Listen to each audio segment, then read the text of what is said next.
तो 12 राज्यों की 88 सीटों पर लगातार वोटिंग चल रही है और इंडिया वॉइस आप तक महा कवरेज लगातार पहुंचा रहा है और साथ ही साथ तमाम पल पल के अपडेट भी आप तक हम पहुंचा रहे हैं। इसी बीच न्यूज रूम से मेरी सहयोगी रिया इस वक्त हमारे साथ जुड़ गई हैं जो बताएंगी कि आखिरकार वोटिंग परसेंटेज कितना है। लेकिन उससे पहले एक बड़ी खबर, उत्तर प्रदेश में 9 बजे तक 11.67% मतदान हुआ है। वहीं अमरोहा की बात करें तो अमरोहा में सबसे ज्यादा 14.32% वोट पड़े। अलीगढ़ में 12.20% वोट हुआ है।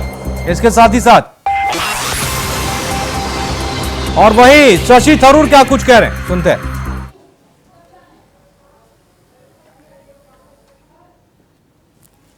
ഒരു അത്യാവശ്യമായ കാര്യമാണ്.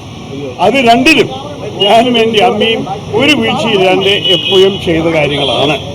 ഞാൻ നിങ്ങളുടെ മുമ്പിൽ നിൽക്കുമ്പോൾ എനിക്കറിയാം നിങ്ങളുടെ ബുദ്ധിമുട്ടും ഈ സ്ട്രെസ്സും ഈ തിരക്കിലും ഒക്കെ കാരണം ആകെ ഒറ്റ പ്രധാനപ്പെട്ട സ്ഥാനാർത്ഥിയെ തിരുവനന്തപുരത്തിൽ വോട്ട് ചെയ്തത്. മറ്റേവരൊക്കെ ഈ സ്ഥലത്തിന് അവകാശപ്പെട്ടവര് വേറെ സ്ഥലത്ത് പോയിട്ടാണ് വോട്ട് ചെയ്യുന്നത്. അതിനെക്കുറിച്ച് എനിക്കൊരു അഭിപ്രായമില്ല, അവർക്ക് പൂർണ്ണ അവകാശമുണ്ട്. പക്ഷെ എൻ്റെ കമ്മിറ്റ്മെന്റ് को जो कि तिरुवनंतपुरम से चुनाव लड़ रहे हैं, इनके सामने नरेंद्र मोदी के टेक्नोक्रेट केंद्रीय मंत्री वाई चंद्रशेखर हैं।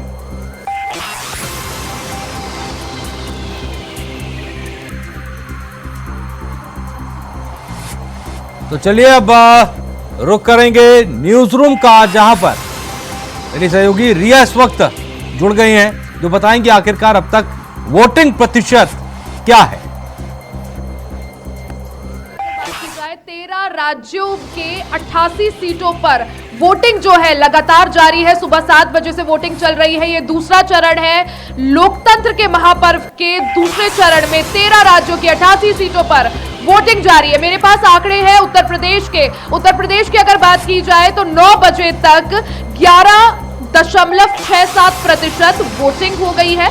अब सिलसिलेवार ढंग से मैं आपको बता दूं, उत्तर प्रदेश की 8 सीटों पर वोटिंग लगातार जारी है। इसमें अमरोहा, अलीगढ़, बागपत, बुलंदशहर, गौतम बुद्ध नगर, गाजियाबाद, मथुरा और मेरठ शामिल है। तो ये वो 8 सीटें हैं जिनमें आज वोटिंग हो रही है। अमरोहा की बात की जाए तो सबसे ज्यादा जो वोटिंग प्रतिशत है अभी 9 बजे तक अमरोहा का ही है। अमरोहा में सबसे अधिक वोटिंग प्रतिशत के साथ अमरोहा सबसे आगे है। 14.32% मतदान अभी तक हुआ है। वहीं अलीगढ़ की बात करूं तो अलीगढ़ में अब तक 12.2% वोटिंग हो चुकी है। बागपत में बात की जाए 9 बजे तक की तो 11% वोटिंग हुई है। वहीं बुलंदशहर की बात करूं तो अब तक 11.99% वोटिंग हो चुकी है, यानी लगभग 12 के आसपास। गौतम बुद्ध नगर की बात की जाए जिसमें नोएडा भी शामिल है, गौतम बुद्ध नगर में 11.57% मतदान हुआ है। गाजियाबाद की बात की जाए तो गाजियाबाद और गौतम बुद्ध नगर दोनों ही दिल्ली एनसीआर का हिस्सा है। काफी एजुकेटेड वोटर्स यहां पर माने जाते हैं, वर्किंग क्लास। गाजियाबाद की बात की जाए तो 10.67% वोटिंग हो चुकी है। मथुरा की बात की जाए सबसे पीछे जो है मतदान प्रतिशत में वो मथुरा अभी तक नजर आ रहे हैं। 10.9% वोटिंग यहां पर हुई है। वहीं मेरठ की बात की जाए, मेरठ में अब तक 12.28% वोटिंग हो चुकी है। जो शुरुआती जो नतीजे सामने आ रहे हैं 9 बजे तक के, उसमें वोटिंग फीसदी या प्रतिशत की बात करें तो 11.67 ये उत्तर प्रदेश का आंकड़ा है फिलहाल। तो शुक्रिया रिया हमारे साथ जुड़ी थी और वोटिंग परसेंटेज अब तक कहाँ कितना है बता रही थी। इसके साथ ही साथ चूंकि अमरोहा में उत्तर प्रदेश में सबसे ज्यादा वोटिंग हुई है, अमरोहा ने बाकी 7 सीटों से बाजी मारी है। अभी तक 14% से ज्यादा मतदान हुआ है। और अब गाजियाबाद का रुख करेंगे। इंडिया वॉइस संवाददाता प्रवीण कुमार हमारे साथ जुड़ गए हैं। प्रवीण, गाजियाबाद की सियासी तपिश क्या कह रही है फिलहाल? अजीत, आपको बात है कि गाजियाबाद की जनता लगातार जो है पोलिंग बूथ पर जाकर अपने मतदान कर रही है। इस बीच लोगों में उत्साह दिखाई दे रहा है। लोग लगातार मतदान स्थल पर पहुंच रहे हैं और जो गाजियाबाद के प्रत्याशी हैं वो भी अपना वोट डाल चुके हैं। और जैसे ही वो जनता के बीच पहुंचे तो जनता को उनको देखकर उनको बड़ा उत्साहित है और जनता जो है लगातार पोलिंग बूथ पर पहुंचकर अपने मतदान का प्रयोग कर रही है। लोकतंत्र के पर्व में अपनी भागीदारी निभा रही है। जी प्रवीण, चूंकि आप भी जनता के पास ही खड़े हैं, जरा वोटर से पूछिए कि वोट की चोट तो कर दी, क्या मुद्दे रहे, क्या था दिमाग में ये बटन दबाते समय? क्या मुद्दे रहे आपके वोट डालते हुए? तो अपनी सरकार को जिताना है, जो अच्छे काम कर रहे हैं करते रहे भविष्य में। तो मुझे सरकार के आपके क्या मुद्दे, जब आप वोट डालने गए तो क्या मुद्दे, तो क्या सोच के डाली आपने वोट? हमने तो यही सोच के डाली है कि हमारे जो युवा पीढ़ी है वो आगे तरक्की करे, उनको नौकरियां मिले, हर चीज की सुविधा मिले, कल को अपने भविष्य को सुधार सके, अपने बच्चों का नया भविष्य तैयार कर सके। तो इसी शुभकामनाओं के साथ मोदी जी को वोट देना चाहते हैं। जी, वही मुद्दे हैं जनता के हैं कि लगातार की जो देश अपने जो उनकी बेरोजगारी का मुद्दा हो, महंगाई का मुद्दा हो, उनको लेके लोग सोच के वोट डालने जा रहे हैं। कहीं लोगों के बीच में जो मुद्दे बने बैठे हैं वो अभी भी वो मुद्दा को लेकर ही जनता वोट कर रही है। प्रवीण, जब तक गाजियाबाद की हम बात कर रहे थे, बेहद चर्चा का विषय रहा गाजियाबाद, क्योंकि 2 बार से जनरल वीके सिंह यहाँ से सांसद रहे, केंद्र में मंत्री रहे, और इस बार जो है वो प्रत्याशी यहाँ से भारतीय जनता पार्टी ने बदल दिया। इसके पीछे कहा यह जा रहा था कि दरअसल बाहरी प्रत्याशी लोग नहीं चाहते, लोग चाहते हैं उनके बीच का प्रत्याशी हो। ये मुद्दा था कि नहीं था? लोगों से बातचीत करिए और बताइए। जी, आपको बता दें, ये जो मुद्दा था स्थानीय लोगों का मुद्दा नहीं था, एक राजनीतिक मुद्दा था। बीजेपी के कुछ नेता भी नहीं चाहते थे, वो भी नहीं चाहते थे कि यहाँ का कोई भारी व्यक्ति इस बार उम्मीदवार बने। इसको लेकर लगातार संशय बना रहा था, जिसको लेकर जनरल वीके सिंह का टिकट काट दिया गया और मौजूदा विधायक अतुल गर्ग को यहाँ से टिकट दिया गया।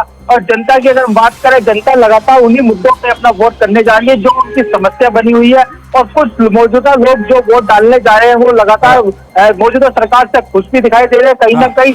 इस तरीके से जनरल, और अगर हम यहाँ के टिकट की बात करें तो जनरल वीके सिंह का जो टिकट काटा गया है वो उनको 2 बार से यहाँ गाजियाबाद के सांसद रहे, 2014 में और 2019 में रिकॉर्ड तोड़ उन्होंने जो यहाँ से वोट हासिल की थी और पहले स्थान पे रहे थे। प्रवीण, धूप का असर वोटिंग पर नजर आ रहा है कि नहीं आ रहा है? क्योंकि जैसे जैसे समय आगे बढ़ रहा है, गर्मी लगातार बढ़ रही है।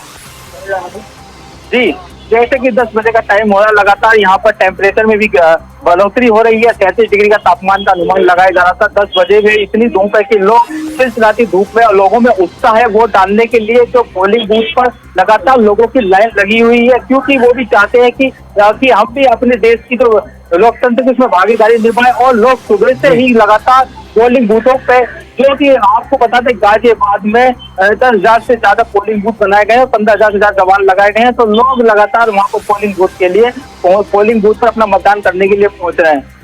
जी बिल्कुल। इसके साथ ही साथ यहाँ पर चूंकि गाजियाबाद की लड़ाई भी बेहद दिलचस्प है प्रवीण। जी प्रवीण, इस लड़ाई में अगर हम देखें तो खास तौर पर गाजियाबाद के स्थानीय मुद्दे हमेशा हाथ से हावी रहे गाजियाबाद की राजनीति पर, और प्रत्याशियों के चयन को लेकर भी। तो वो मुद्दे क्या है? दरअसल आपको बता दें, जनता के बीच में जो मुद्दे रहे प्रत्याशियों को लेकर, बीजेपी के प्रत्याशी मौजूदा विधायक अतुल गर्ग है, पार्षद से लेकर केंद्र सरकार तक मंत्री बीजेपी के ही हैं। और मुद्दे जनता के बेरोजगारी, महंगाई को लेकर है, और शिक्षा को लेकर है, पेपर लीक के मामले को लेकर। लगातार जनता इसी चीज के मुद्दों को लेकर वोट डालने जाती है। मौजूदा सरकार से कुछ जनता खुश भी होती है, कुछ जनता खुश भी नहीं होती, लेकिन मौजूदा प्रत्याशी के ऊपर और मोदी योगी के नाम पर वोट डालने के वाले लोग आज बीजेपी को वोट डालेंगे। और वहीं कांग्रेस और संयुक्त गठबंधन के प्रत्याशी जो डोली शर्मा, उनकी बात की जाए तो वो पिछले 2019 में यहाँ से सपा की प्रत्याशी थी। इस बार वो कांग्रेस और सपा के इंडिया गठबंधन की प्रत्याशी है। और उनको जो उनके बारे में बता दें, 2019 में उन्हें लगभग तीसरे पायदान पर रही थी और 1,44,000 वोट उन्हें पड़ी थी। इस बार दोबारा से उनसे प्रत्याशी पर प्रवीण एक बार फिर से भरोसा जताया है डॉली शर्मा पर। तो इस भरोसे पर अगर हम देखें कितना वो खरा उतरती हुई नजर आती है, क्योंकि गाजियाबाद की जनता के बारे में एक बात कही जाती है। वीके सिंह इससे पहले चूंकि 2 बार सांसद रहे, उसके पहले राज बब्बर से लेकर राजनाथ सिंह तक गाजियाबाद में आए, सांसद रहे, तो भारतीय जनता पार्टी से एक विशेष प्रेम भी है।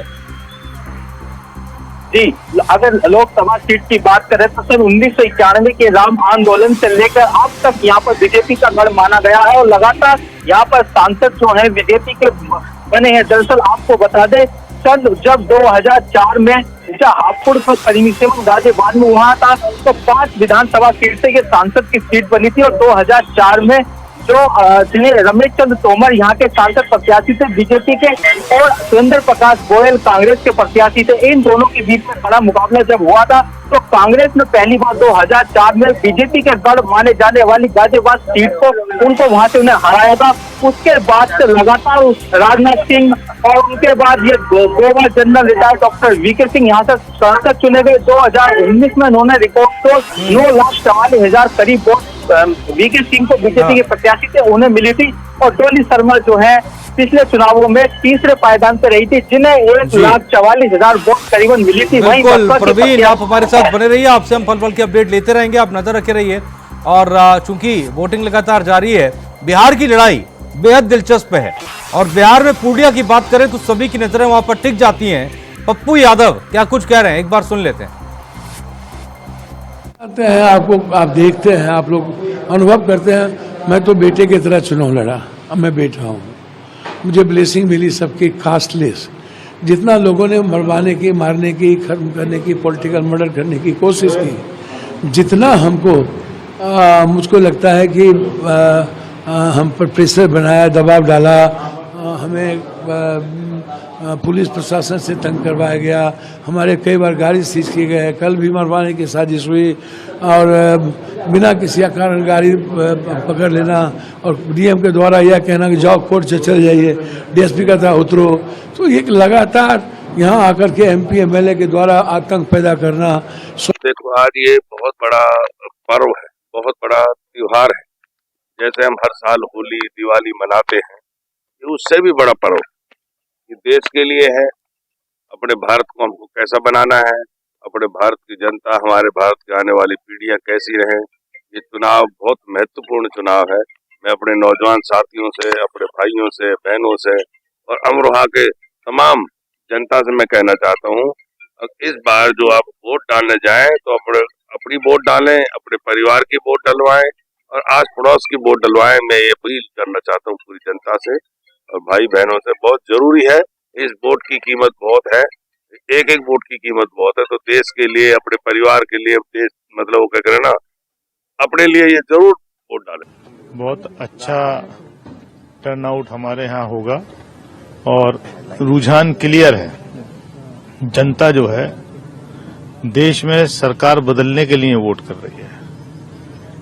जो पहले ये था ना एक कि बीजेपी दक्षिण में हाफ और दक्षिण में साफ और उत्तर में हाफ, अब वो हाफ भी नहीं बची है पहले फेज के बाद। आज दूसरे फेज में हम पूरे कॉन्फिडेंट हैं कि अमरोहा की जनता तो कम से कम दोबारा हमें अपना आशीर्वाद देने जा रही है। मजाक हो रही है, इस प्रकार प्रधानमंत्री मोदी जी बोलेंगे किसी को यकीन नहीं था। पहली बार जब वो बोले हैं, अभी तक लोग उन पर विश्वास कर रहे थे। पहली बार ऐसा हुआ है कि जब ये इस प्रकार की भाषा बोलने लगे हैं, संपत्ति इकट्ठी करेंगे, मंगलसूत्र इकट्ठे करेंगे, ज़्यादा बच्चे पैदा करने वालों को बांट देंगे, जो कुछ उन्होंने किया ना, उससे मैं समझता हूँ पहली बार प्रधानमंत्री जी की क्रेडिबिलिटी बहुत धक्का लगा है। लोगों को विश्वास कम हुआ कि जो कहते वो नहीं, सच्चाई नहीं है, ये असत्य बोलते हैं। पहली बार बड़े रूप में, छोटे मोटे तो चलते रहते थे कमेंट, पहली बार जो भाषण दिया गया है बांसवाड़ा के अंदर, टोंक के अंदर, जिसे व्याख्या की गई है मंगलसूत्र की भी और ये बांटने वाली बातें, इन तमाम बातों से मैं समझता हूँ मोदी जी खुद बहुत डैमेज हो गए हैं। लोग समझ गए हैं कि इस प्रकार प्रधानमंत्री बोल सकते हैं क्या, और फिर जो वो बोलते हैं नीचे वाले वही बोलते हैं। परसों अशोक गहलोत साहब के ओएसडी ने जिस तरह का स्टेटमेंट प्रेस कॉन्फ्रेंस करके दिया था, मुझे लगता है कि अब इस तरह के बयान का अधिकार उनका खत्म हो गया है। Morally he has lost the battle कि किस तरह से षड्यंत्र सीएमओ में भारतीय जनता पार्टी को बदनाम करने के लिए, अपनी ही पार्टी के एक नेता और पीसीसी चीफ को बदनाम करने के लिए, और एक गजेंद्र सिंह शेखावत जैसे एक भारतीय जनता पार्टी के सामान्य कार्यकर्ता से घबरा करके उसको बदनाम करने के लिए रचे जाते थे। तो लोकतंत्र के महापर्व का त्योहार इस समय पूरे देश में चल रहा है। 13 राज्यों की 88 सीटों पर मतदान, और ये आप 6 तस्वीरें आपकी टेलीविजन स्क्रीन पर देख पा रहे हैं। अलग अलग ये तस्वीरें हैं जहां पर पोलिंग बूथ पर लोग मतदान करने के लिए पहुंच रहे हैं। गर्मी का भी कहर अलग अलग जगहों पर देखने को मिल रहा है। जिस तरह से अप्रैल के महीने में दिन में हालात बने हुए हैं, ऐसे में कोशिश लोगों ने ये की है कि सुबह प्रातःकाल घर से निकलकर ज्यादा से ज्यादा मतदान करने की कोशिश करें। हालांकि मत प्रतिशत की बात करें तो 10 से 11% तक अभी जानकारी निकलकर सामने आ रही है। पर ये तस्वीरें आप देख पा रहे हैं, पोलिंग बूथ पर इंतजाम पूरे किए गए हैं, लोग पहुंच रहे हैं। कहीं अपने नामों को लेकर लोगों में थोड़ी परेशानी और दिक्कतें भी नजर है। और इसी बीच हमारे साथ न्यूज रूम से हमारी सहयोगी रिया डंगवाल भी बनी हुई है। जी रिया, तो लगातार जिस तरह से मतदान करने के लिए लोग आगे बढ़ रहे हैं, लेकिन वोट प्रतिशत की अगर बात करें तो क्या कुछ ताजा आंकड़े आपके पास आ रहे हैं? जी प्रियंका, मैं आपको बता दूं, अभी तक यानी 9 बजे तक उत्तर प्रदेश की बात की जाए तो 11.67% जो है मतदान हुआ है। वहीं अलग अलग राज्यों की बात की जाए तो कर्नाटक में 9%, मणिपुर में 15%, राजस्थान में 11%, त्रिपुरा में 16%, उत्तर प्रदेश में 11.67%। तो अलग अलग राज्यों की बात है।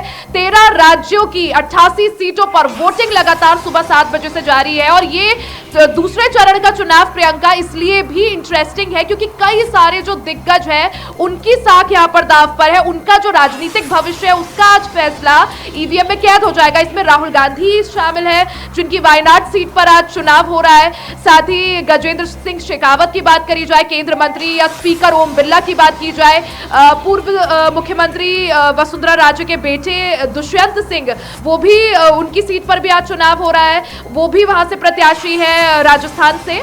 अगर बात की जाए तो कई सारे जो दिग्गज हैं, चाहे हेमा मालिनी हो या रामायण के राम अरुण गोविल हो, कई सारी ऐसी हॉट सीट्स हैं जहां पर आज वोटिंग जो है वो लगातार जारी है। जी बिल्कुल रिया, तो आप बने रहिए हमारे साथ। लगातार कतारें भी देखने को मिल रही हैं और इसी बीच हमारे साथ मेहमान जुड़ चुके हैं। एचएन उपाध्याय जी, प्रवक्ता कांग्रेस से हमारे साथ जुड़ चुके हैं, स्वागत है आपका। और इसके अलावा नीरज दीक्षित जी, नेता बीजेपी से हमारे साथ जुड़ चुके हैं, आपका भी बहुत बहुत स्वागत है। नीरज जी, दूसरे चरण का मतदान लगातार जारी है। पिछला चरण जो हमने देखा उसमें मत प्रतिशत संतोषजनक नहीं रहा, क्या लग रहा है इस बार कितनी मेहनत की है आप लोगों ने फिर से?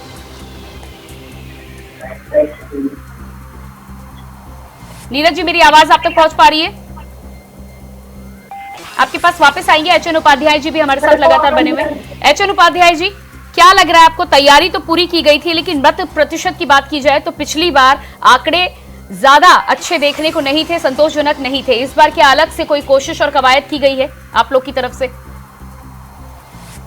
ऐसा है मैडम, आपको बहुत बहुत धन्यवाद चैनल पर हमको मौका देने के लिए।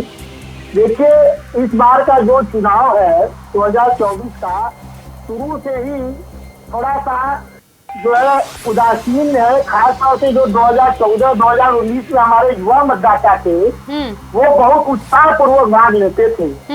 लेकिन पिछले 10 सालों में जिस तरह से युवाओं की आकांक्षाओं को ठेस पहुंचा है, उनकी आकांक्षाओं को धक्का पहुंचा है, उनको रोजगार को लेकर, महंगाई को लेकर, पढ़ाई लिखाई नहीं, लेकिन एचएन उपाध्याय जी, राजनीतिक पंडित कहते हैं कि अगर उदासीनता है तो आपके लिए खतरे की घंटी ज्यादा है। नहीं मैडम, हमारे लिए इसलिए खतरे की घंटी नहीं है कि ये इनके मतदाता है जिनमें उदासीनता आ गई है। अच्छा, हमारे मतदाता बूथ तक जा रहे हैं। जो हमारे घोषणा पत्र है, जो हमारा न्याय पत्र है, उससे आपको एचएन उपाध्याय जी बीच में रोकेंगे। इसी बीच बुलंदशहर से बड़ी खबर निकलकर सामने आ रही है। सुलैला और मदनगढ़ गांव में मतदान का बहिष्कार।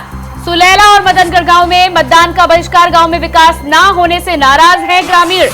तो बहिष्कार की खबरें निकलकर सामने आई है। 9 बजे तक सुलैला में 3 और मदनगढ़ में 1 वोट पड़ा।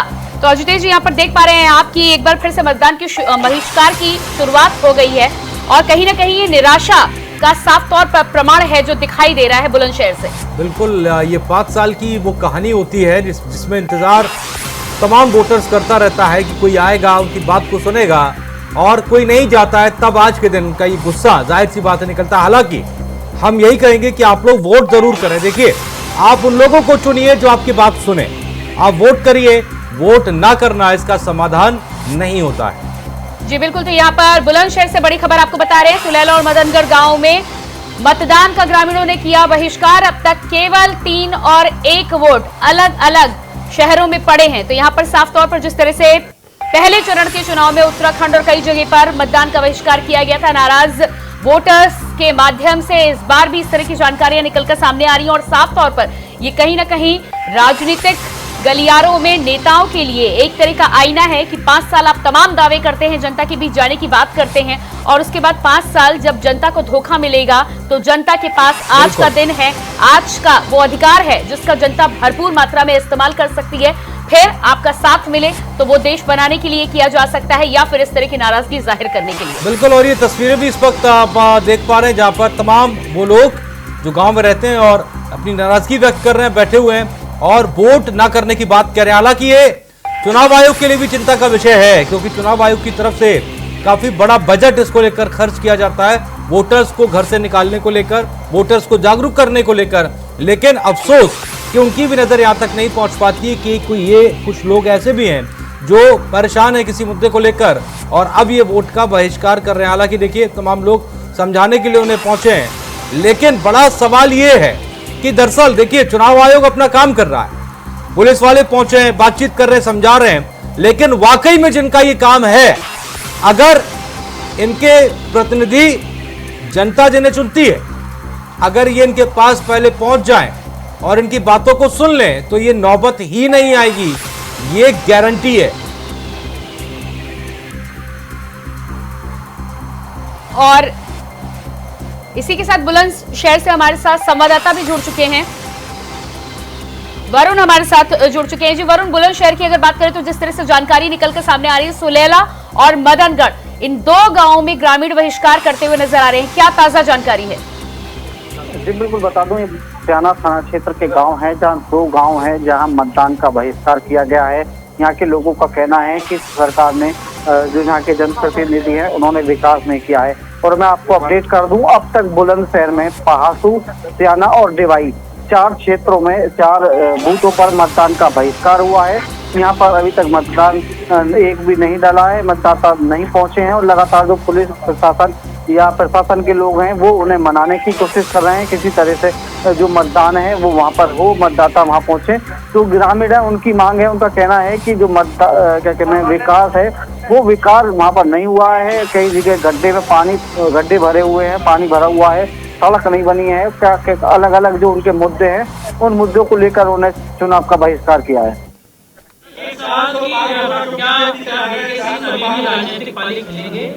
और ये आप तस्वीरें देख पा रहे हैं गाजियाबाद से 4 जून के बाद बताओ।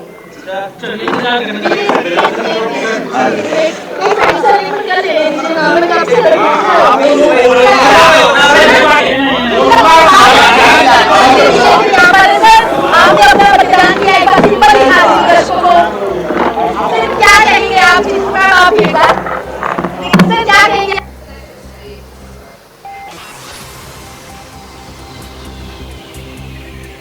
तो शायद आवाज यहाँ पर नहीं मिल पा रही, एक बार फिर से जोड़ने की कोशिश है। इसी बीच हमारे साथ बुलंदशहर से संवाददाता प्रवीण लगातार बने हुए हैं। प्रवीण, आप जानकारी दे रहे थे जिस तरह से लगातार बहिष्कार करते हुए बुलंदशहर के मतदाता नजर आ रहे हैं। जी बिल्कुल साफ है, क्योंकि बुलंदशहर के 4 मतदान केंद्रों पर अलग अलग क्षेत्र में जो मतदाता हैं उन्होंने चुनाव का बहिष्कार कर दिया है। यहाँ पर अभी तक एक भी वोट नहीं डला है। बुलंदशहर के स्याना के 2 मतदान केंद्र हैं, एक पहासू थाना क्षेत्र का है, एक डिवाई थाना क्षेत्र का मतदान केंद्र है, जहाँ पर विकास को लेकर जो यहाँ के जनप्रतिनिधि हैं उन लोगों ने विकास नहीं किया है, जिससे काफी वो नाराज नजर आ रहे हैं गाँव के लोग। उनका कहना है कि कोई विकास यहाँ पर नहीं हुआ है, जिसको लेकर मतदान का बहिष्कार किया गया है। जबकि आला अधिकारियों को जैसे ही पता लगी है तो आला अधिकारी ग्रामीणों को मनाने में लगे हुए हैं, किसी तरह से मतदान का बहिष्कार ना हो। और क्या बात हो रही है, किस तरह से समझाने की कोशिश हो रही है, क्योंकि अपने आप में काफी अहम, बड़ा और जरूरी मुद्दा है ये। जी बिल्कुल, गांव के लोग नाराज हैं क्योंकि वहां पर विकास नहीं हुआ है। लगातार जो वहां पर सड़क दिखाई जा रही है, पहासू थाना क्षेत्र की सड़क है जहाँ गड्ढे हो रहे हैं, पानी भर रहा है, सड़कें नहीं बनी है। अलग अलग जो क्षेत्र के लोग हैं उनकी समस्या है, जिनको लेकर काफी परेशान है। उन्होंने मतदान बहिष्कार कर दिया है, और जबकि आला अधिकारी अब मौके पर पहुंचने शुरू हो गए हैं उन लोगों को मनाने की। क्या आप इस वक्त वहीं पर हैं? जी नहीं, मैं वहाँ पर नहीं हूँ, मैं मुख्यालय से कुछ दूर एक गांव में हूँ। और जो बहिष्कार हुआ है वो अलग स्याना क्षेत्र में हुआ है, एक डिवाई क्षेत्र में और एक पहासू, ये अलग अलग तहसील क्षेत्र पड़ती हैं, विधानसभा पड़ती है, यहाँ पर यह मतदान का बहिष्कार हुआ है। जी बिल्कुल। तो वरुण, जिस तरह से बहिष्कार करते हुए कई इलाके के लोग यहाँ पर नजर आ रहे हैं, क्या वो मुख्य मुद्दे हैं जिनको लेकर बहिष्कार किया है? विकास की बात कर रहे हैं, लेकिन क्या खास मांगे हैं जिनसे ग्रामीण आहत और नाराज हैं? जी बिल्कुल, जो गांव के लोगों का कहना है, उनके मुख्य मांगे विकास की हैं कि जनप्रतिनिधि हैं वो उनके बीच में नहीं आते हैं, और जो विकास गांव की सड़कें हैं, गांव की जो और समस्या है वो उनका समस्या नहीं सुनी गई। गांव की सड़कें का विकास नहीं हुआ है, गांव में गड्ढे हैं। गांव और इसी बीच बड़ी खबर निकलकर सामने आ रही है। बुलंदशहर से पोलिंग बूथ नंबर 199 पर अभी तक नहीं पड़ा एक भी वोट। बूथ पर अभी तक एक वोट भी नहीं पड़ा। तो बुलंदशहर के पोलिंग नंबर 199 पर अभी तक नहीं पड़ा एक भी वोट। लोगों ने किया पूर्ण रूप से चुनाव का बहिष्कार। महासू ब्लॉक क्षेत्र के छोटा बास गांव में है बूथ। तो बिल्कुल 10:30 बज चुके हैं और अब तक एक भी वोट नहीं पड़ना अपने आप में काफी चिंताजनक बात है। ये तस्वीरें भी इस वक्त आप देख पा रहे हैं। बूथ पर अब तक एक भी वोट नहीं पड़ा है। ज्यादा जानकारी के साथ वरुण लगातार बने हुए। वरुण, ये एक और माजरा, और यहाँ पर तो एक भी वोट नहीं पड़ा अब तक, 10:30 बज गए। आज बिल्कुल तस्वीर भी आप देख सकते हैं। तस्वीरों में साफ जो रोड है वहाँ पर पानी भरा हुआ है। सड़क की मुख्य समस्या थी यहाँ पर, जिसको लेकर यहाँ के मतदाता नाराज है, गांव के लोग नाराज है, इसलिए यहाँ पर मतदान नहीं हुआ है। यहाँ पर आला अधिकारी पहुंच रहे हैं और लोगों को मनाने की कोशिश भी की जा रही है लगातार। बिल्कुल, तो लगातार जिस तरह से वरुण बहिष्कार किया जा रहा है, एक भी वोट नहीं पड़ रहा है। भारतीय जनता पार्टी के यहाँ पर मौजूदा सांसद हैं भोला सिंह, और इसके अलावा अलग अलग पार्टियों की अगर मैं बात करूं तो बहिष्कार हो रहा है। क्या इस बात की भनक किसी पार्टी को नहीं लगी थी? अब पार्टी की तरफ से क्या किसी तरह का बयान निकलकर सामने आ रहा है मतदान के बहिष्कार करने के बाद? क्योंकि जाहिर सी बात है कि अलग अलग पार्टियों के कार्यकर्ता वहां पर जरूर लगे होंगे। जी बिल्कुल, अभी तक वहाँ कोई पार्टी के कार्यकर्ता तो नहीं पहुंचे, केवल गांव क्षेत्र के लोग हैं। लगातार जो प्रशासन की पैनी नजर है वो वहाँ पर प्रशासन की टीम भी वहाँ मौके पर पहुंच चुकी है, क्योंकि लोगों को मनाने की प्रयास किए जा रहे हैं कि वो कैसे तरीके से मतदान शुरू हो जाए। वहाँ के लोगों की समस्या है, उनका कहना है कि जहाँ के जनप्रतिनिधि हैं, विधायक हो, सांसद हो या प्रधान हो, वो जो मुख्य सड़क है वो नहीं बनी है, वहाँ गड्ढे हैं, नाली नहीं है, जिसको लेकर ये नाराजगी है। तो लगभग कुछ ही देर में प्रशासन ग्रामीणों को मना लेगा। और आप नजर बनाए रखें वरुण, और अपडेट हम तक लगातार पल पल के पहुंचाते रहिए। तो ये अपने आप में एक अहम तस्वीर और बड़ी हो जाती है जब खबर ये आती है कि 10:30 बजे तक एक भी वोट नहीं पड़ा और एक गांव ने तो वोट का बहिष्कार ही कर दिया। तो खास मेहमान भी इस वक्त हमारे साथ लगातार बने हुए हैं, जिनसे हम लगातार चर्चा भी कर रहे हैं। और एक तरफ इंडिया वॉइस की तमाम रिपोर्टर्स चप्पे चप्पे पर तैनात है, जो पल पल की अपडेट हम तक पहुंचा रहे हैं। तो चर्चा एक बार फिर से शुरू करें। और चूंकि जब HN उपाध्याय कांग्रेस से जुड़े हुए जो इस बात का जिक्र कर रहे थे, प्रवक्ता हैं कांग्रेस के, कि दरअसल कम वोट प्रतिशत पर कह रहे थे बीजेपी का वोट नहीं निकला। उपाध्याय जी, सवाल तो ये भी है कि दरअसल अगर वोट प्रतिशत कम हुआ है तो आप ये तय कैसे करेंगे कि वोटर्स आपका निकला या बीजेपी का निकला? ये अपने आप में एक बड़ी चिंता जो है तमाम राजनीतिक पार्टियों के लिए हो जाती है कि आप वोटर्स का दिल नहीं जीत पा रहे।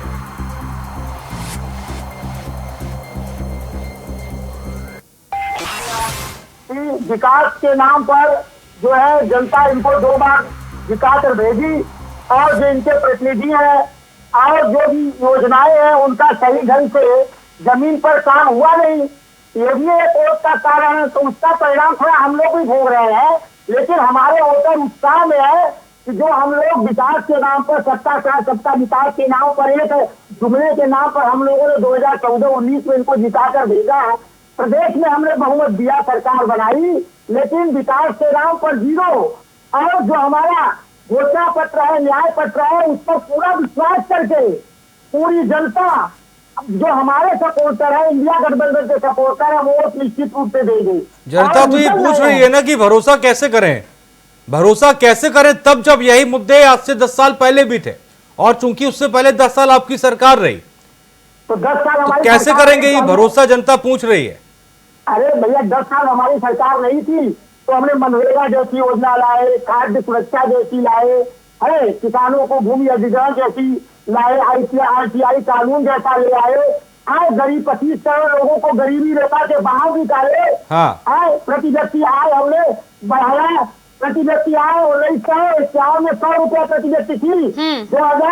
11 में 500 रुपया प्रति व्यक्ति हो गई। नहीं, लेकिन उपाध्याय जी, अगर इतना विकास किया था तो जनता ने तो आपको चुनावों में नकारा है ना। खैर 4 जून को एक बार फिर से नतीजे पता चलेंगे। नीरज जी, क्या लगता है आपको? बुलंदशहर की तस्वीरें तो आप भी देख रहे होंगे, विकास की आप बात करते हैं, सबका साथ सबका विकास, और उसके बाद चुनाव के समय इस तरह से चुनाव का बहिष्कार करते हुए लोग नजर आते हैं, वो भी 2-2 गांव में। जी,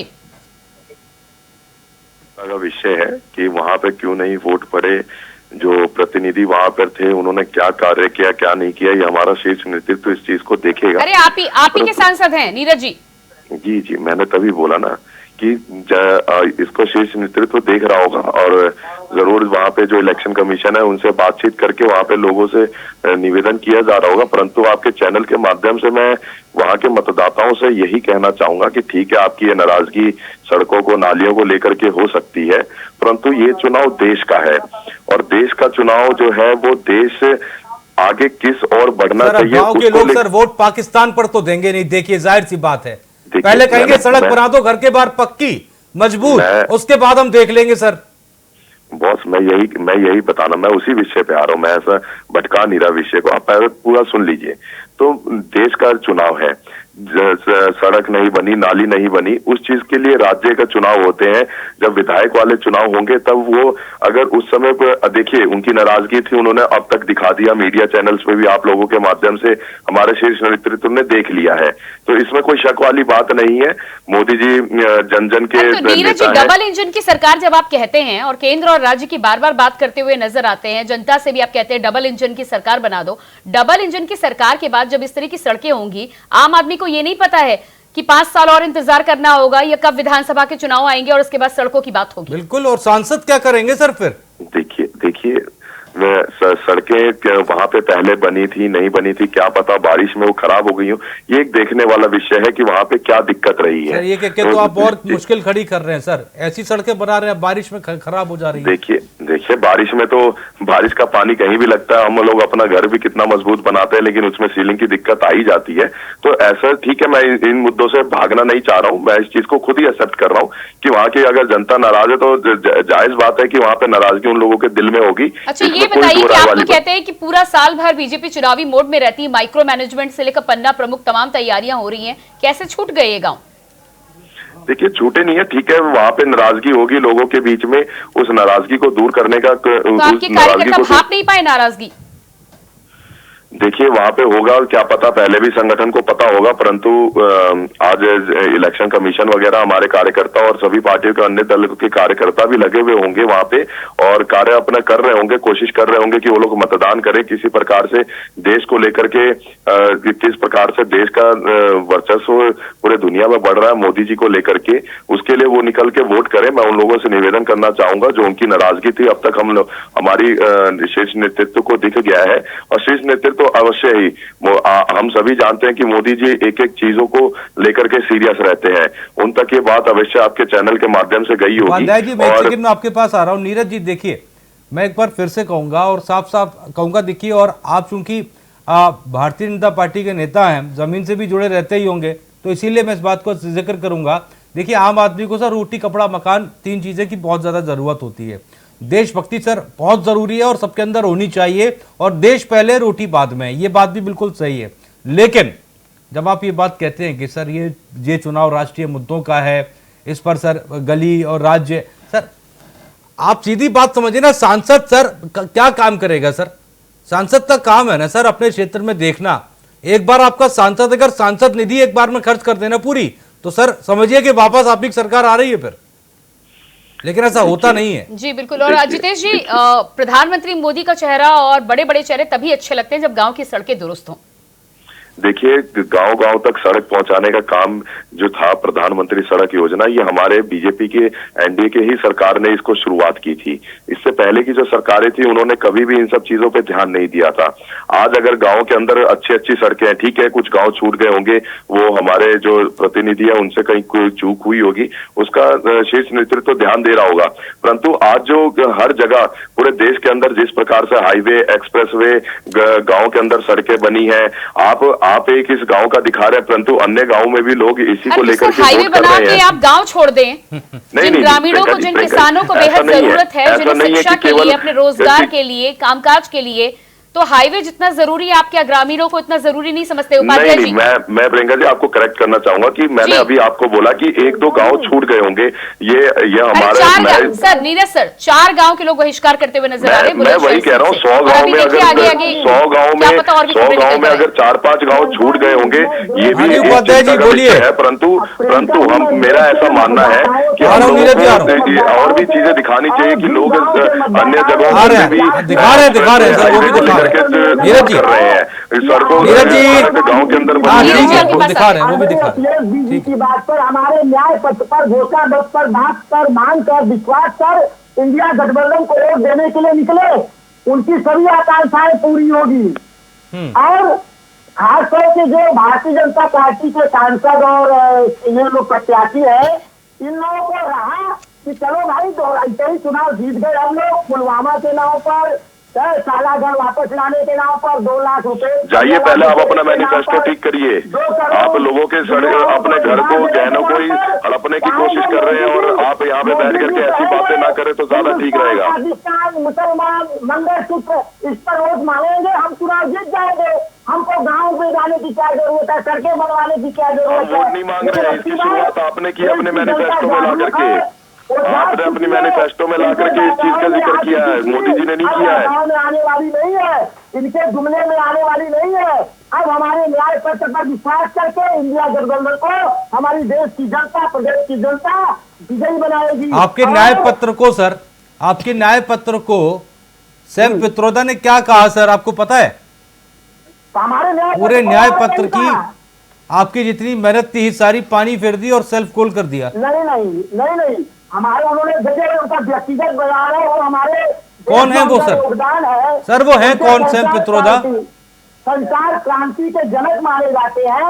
अरे मैं पूछ रहा हूँ कांग्रेस से क्या रिश्ता है? उनको आवाज नहीं आएगी, अरे भाई आवाज नहीं आएगी। कांग्रेस हमारे पहले जो कांग्रेस की सरकार थी उसमें संचार क्रांति के जनक माने जाते हैं। अभी क्या रिश्ता है? मोबाइल है। अभी क्या रिश्ता है सैम पित्रोदा का कांग्रेस से? अरे भाई जैसे आम नागरिक की बात है, आम लोगों की बात है।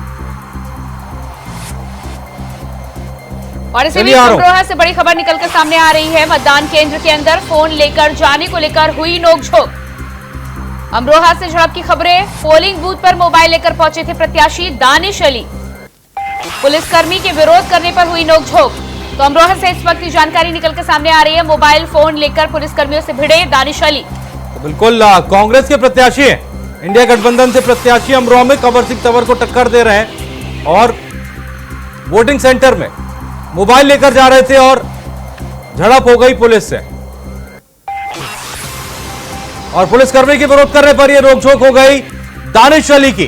पुलिसकर्मियों से भिड़ गए कांग्रेस प्रत्याशी दानिश अली। अमरोहा से बड़ी खबर, जहां पर मतदान केंद्र के अंदर फोन लेकर जाने को लेकर यह नोकझोंक हुई है। तो पोलिंग बूथ पर मोबाइल लेकर पहुंचे थे कांग्रेस के प्रत्याशी दानिश अली। साफ तौर पर पोलिंग बूथ पर मोबाइल ले जाना किसी के लिए भी अलाउड नहीं है, फिर चाहे वो वोटर्स हो या फिर प्रत्याशी। और पुलिसकर्मियों से फोन लेकर जाने को लेकर कांग्रेस के प्रत्याशी दानिश अली की भिड़ंत हुई है। तस्वीरें भी आप देख पा रहे हैं। तो नेताजी स्पेशल ट्रीटमेंट चाह रहे थे, फोन लेकर पोलिंग बूथ के अंदर जाने की कोशिश करते हुए। वोटर के लिए और आप कंफर्म करिए आदरण के लिए वोटर के लिए और आप कंफर्म करिए आदरण के लिए वोटर के लिए। और इसी खबर पर हमारे साथ अमरोहा से संवाददाता मोहम्मद इमरान जुड़ चुके हैं। जो मोहम्मद इमरान, ये तस्वीरें जिस तरह से कांग्रेस के प्रत्याशी दानिश अली की निकल कर सामने आ रही है, फोन लेकर जाने को लेकर पुलिस अधिकारी से नोकझोंक करते हुए पाए गए। बिल्कुल बता दूं, ये अमरोहा के जेएस इंटर कॉलेज में जो पोलिंग बूथ बनाया है वहाँ का पूरा मामला है, जहाँ पर अमरोहा से मौजूदा सांसद व गठबंधन प्रत्याशी दानिश अली जो कि पोलिंग बूथ पर मोबाइल लेकर जा रहे थे, जिसके बाद सुरक्षा कर्मियों ने उन्हें रोका, पोलिंग बूथ पर मोबाइल ले आने को मना किया, जिसके चलते सांसद और सुरक्षा कर्मी की आपस में बहस हुई है, नोकझोंक हुई है, जिसका वीडियो वायरल हुआ है। हालांकि पोलिंग बूथ पर मोबाइल ले जाने की अनुमति पूरी तरह से प्रशासन ने चुनाव आयोग की गाइडलाइन है कि पोलिंग बूथ पर कोई भी मोबाइल या इलेक्ट्रिक सामग्री नहीं जाएगी, जिसके बाद अमरोहा सांसद और गठबंधन प्रत्याशी मोबाइल ले जाकर पोलिंग बूथ पर जाते हुए नजर आए। पुलिस वाले से कि दरअसल ये नियम वोटर्स के लिए, इसे पता करिए कैसे शुरू हुआ ये विवाद और अभी खत्म हो गया है कि नहीं हो गया? जी बिल्कुल, जिस तरह से पोलिंग बूथ पर मोबाइल ले जाने को लेकर नोकझोंक हुई थी, उसके बाद कार्यकर्ता और जो वहाँ के अधिकारी थे उन्होंने आपस में मामला जो है शांत करा दिया, दोनों पक्षों को समझा दिया। हालांकि बताया जा रहा है कि जो वोटर्स हैं उनको मोबाइल ले जाने की अनुमति नहीं है, हालांकि जो एजेंट हैं उनके लिए उनको भी मोबाइल ले जाने की अनुमति है। हालांकि जिस तरह से उनका मोबाइल ले जाकर अंदर जाना था उनको रोका गया था। तो प्रत्याशी है, एजेंट भी नहीं है। जी बिल्कुल, दानिश प्रत्याशी है, गठबंधन के प्रत्याशी, उन्हें मोबाइल ले जाने पर पूरी तरह से रोक लगाई गई है, जिसके बाद उसके बावजूद जो मोबाइल ले जाकर पोलिंग बूथ पर जाते दिखे गए, जिसके बाद वहां पर सुरक्षा कर्मियों ने उनको रोका, जहां पर जमकर दोनों में नोकझोंक और झड़प हुई थी, जिसका वीडियो वायरल हुआ। जी बिल्कुल। तो अगर ताजा हालत की बात करें तो अभी विवाद की क्या स्थिति है? विवाद सुलझा या नहीं सुलझा? और उसके बाद दानिश अली को मोबाइल ले जाने से रोका गया या वो लेकर जाने में कामयाब हुए? जी बिल्कुल, उनको मोबाइल ले जाने के रोका गया। जो सुरक्षा कर्मी उन्होंने सीधे तौर पर जो चुनाव आयोग की गाइडलाइन है उसके मुताबिक ही उनको मोबाइल ले जाने से रोका। हालांकि जो वहां पर अधिकारी थे उन्होंने दोनों पक्षों को मामला शांत करा दिया और उनको मोबाइल न ले जाने की अपील की थी, जिसके बाद मोबाइल के बिना ही सांसद दानिश अली जो है उसमें मतदान केंद्र में पहुंचे और वहां का निरीक्षण करके वापस आए। जो सुरक्षा कर्मियों ने वहां पर मोबाइल ले जाते हुए उनको रोका था, उनमें थोड़ी सी नोकझोंक हुई थी, जिसका वीडियो वायरल हुआ था। अब फिलहाल मामला शांत है, शांतिपूर्ण तरीके से मतदान पोलिंग बूथ पर चल रहा है। जी बिल्कुल। तो यहाँ पर जिस तरह से तस्वीरें देख पा रहे हैं, प्रत्याशी अगर इस तरह के नियम को तोड़ते हुए नजर आएंगे तो तमाम ये वोटर्स जो जा रहे हैं, अक्सर देखा जाता है कि वोटर्स वहां पर पहुंचते हैं और मोबाइल लेकर जाते हैं, उन्हें वापस किया जाता है, वो वापस आते हैं और उसके बाद वोट डालते हैं। तो ये इस तरह का उदाहरण अगर पेश करते हैं अधिकारियों का, उसके बाद क्या कुछ कहना था और उसके बाद तमाम जो कांग्रेस के कार्यकर्ता है उनका क्या कहना है, वो भी कोशिश करते हुए तो नहीं? जब प्रत्याशी लेकर जा रहे हैं तो कार्यकर्ता भी कोशिश कर सकते हैं। हालांकि जिस तरह से अमरोहा में जो लोकसभा में सांसद दानिश अली जो गठबंधन प्रत्याशी मोबाइल ले, जो कि एक जिम्मेदार आदमी है, जिम्मेदार आदमी अगर जो चुनाव आयोग की गाइडलाइन का पालन नहीं करेगा तो आम आदमी पर भी इसका काफी असर पड़ेगा। जो वोटर्स हैं वो भी इससे कहीं ना कहीं मोबाइल ले जाकर जाने की कोशिश करेंगे, जिसके चलते जो वहां पर अधिकारी थे, ऑब्जर्वर थे, जो वहां पर चुनाव आयोग के अधिकारी तैनात थे, उन्होंने इनको रोका, जिसके बाद इस तरह की गाइडलाइन भी उन्होंने सीधे तौर पर सभी को कह दिया कि बिना मोबाइल के ही पोलिंग बूथ में जाएं। जो भी मतदाता है वो भी बिना मोबाइल लेकर ही पोलिंग बूथ में मतदान करने जाएंगे, जिसके बाद सांसद दानिश अली को वहां रोका गया है और बिना मोबाइल के ही उनको पोलिंग बूथ में भेजा गया है, जिसके बाद वो निरीक्षण करके वापस आए हैं। और उनको मोहम्मद इमरान, इस तमाम जानकारी के लिए बहुत बहुत शुक्रिया। बड़ी खबर इस वक्त की, जहां पर वीवीपैट पर सभी याचिकाएं खारिज कर दी गई है। सुप्रीम कोर्ट ने फैसला सुना दिया, वीवीपैट वेरिफिकेशन की मांग को खारिज कर दिया गया है। आज सुप्रीम कोर्ट को इस पर फैसला सुनाना था, तो पर्चियों से मिलान की मांग सुप्रीम कोर्ट ने खारिज कर दी है। बैलेट पेपर से वोटिंग की अर्जी पर भी खारिज हो गई है। तो बड़ी खबर इस वक्त की, जहां पर ईवीएम से ही मतदान होगा। सुप्रीम कोर्ट ने एक बड़ा फैसला सुनाया है। वीवीपैट पर जो जितनी भी याचिकाएं लगी थी सभी याचिकाओं को खारिज कर दिया गया है।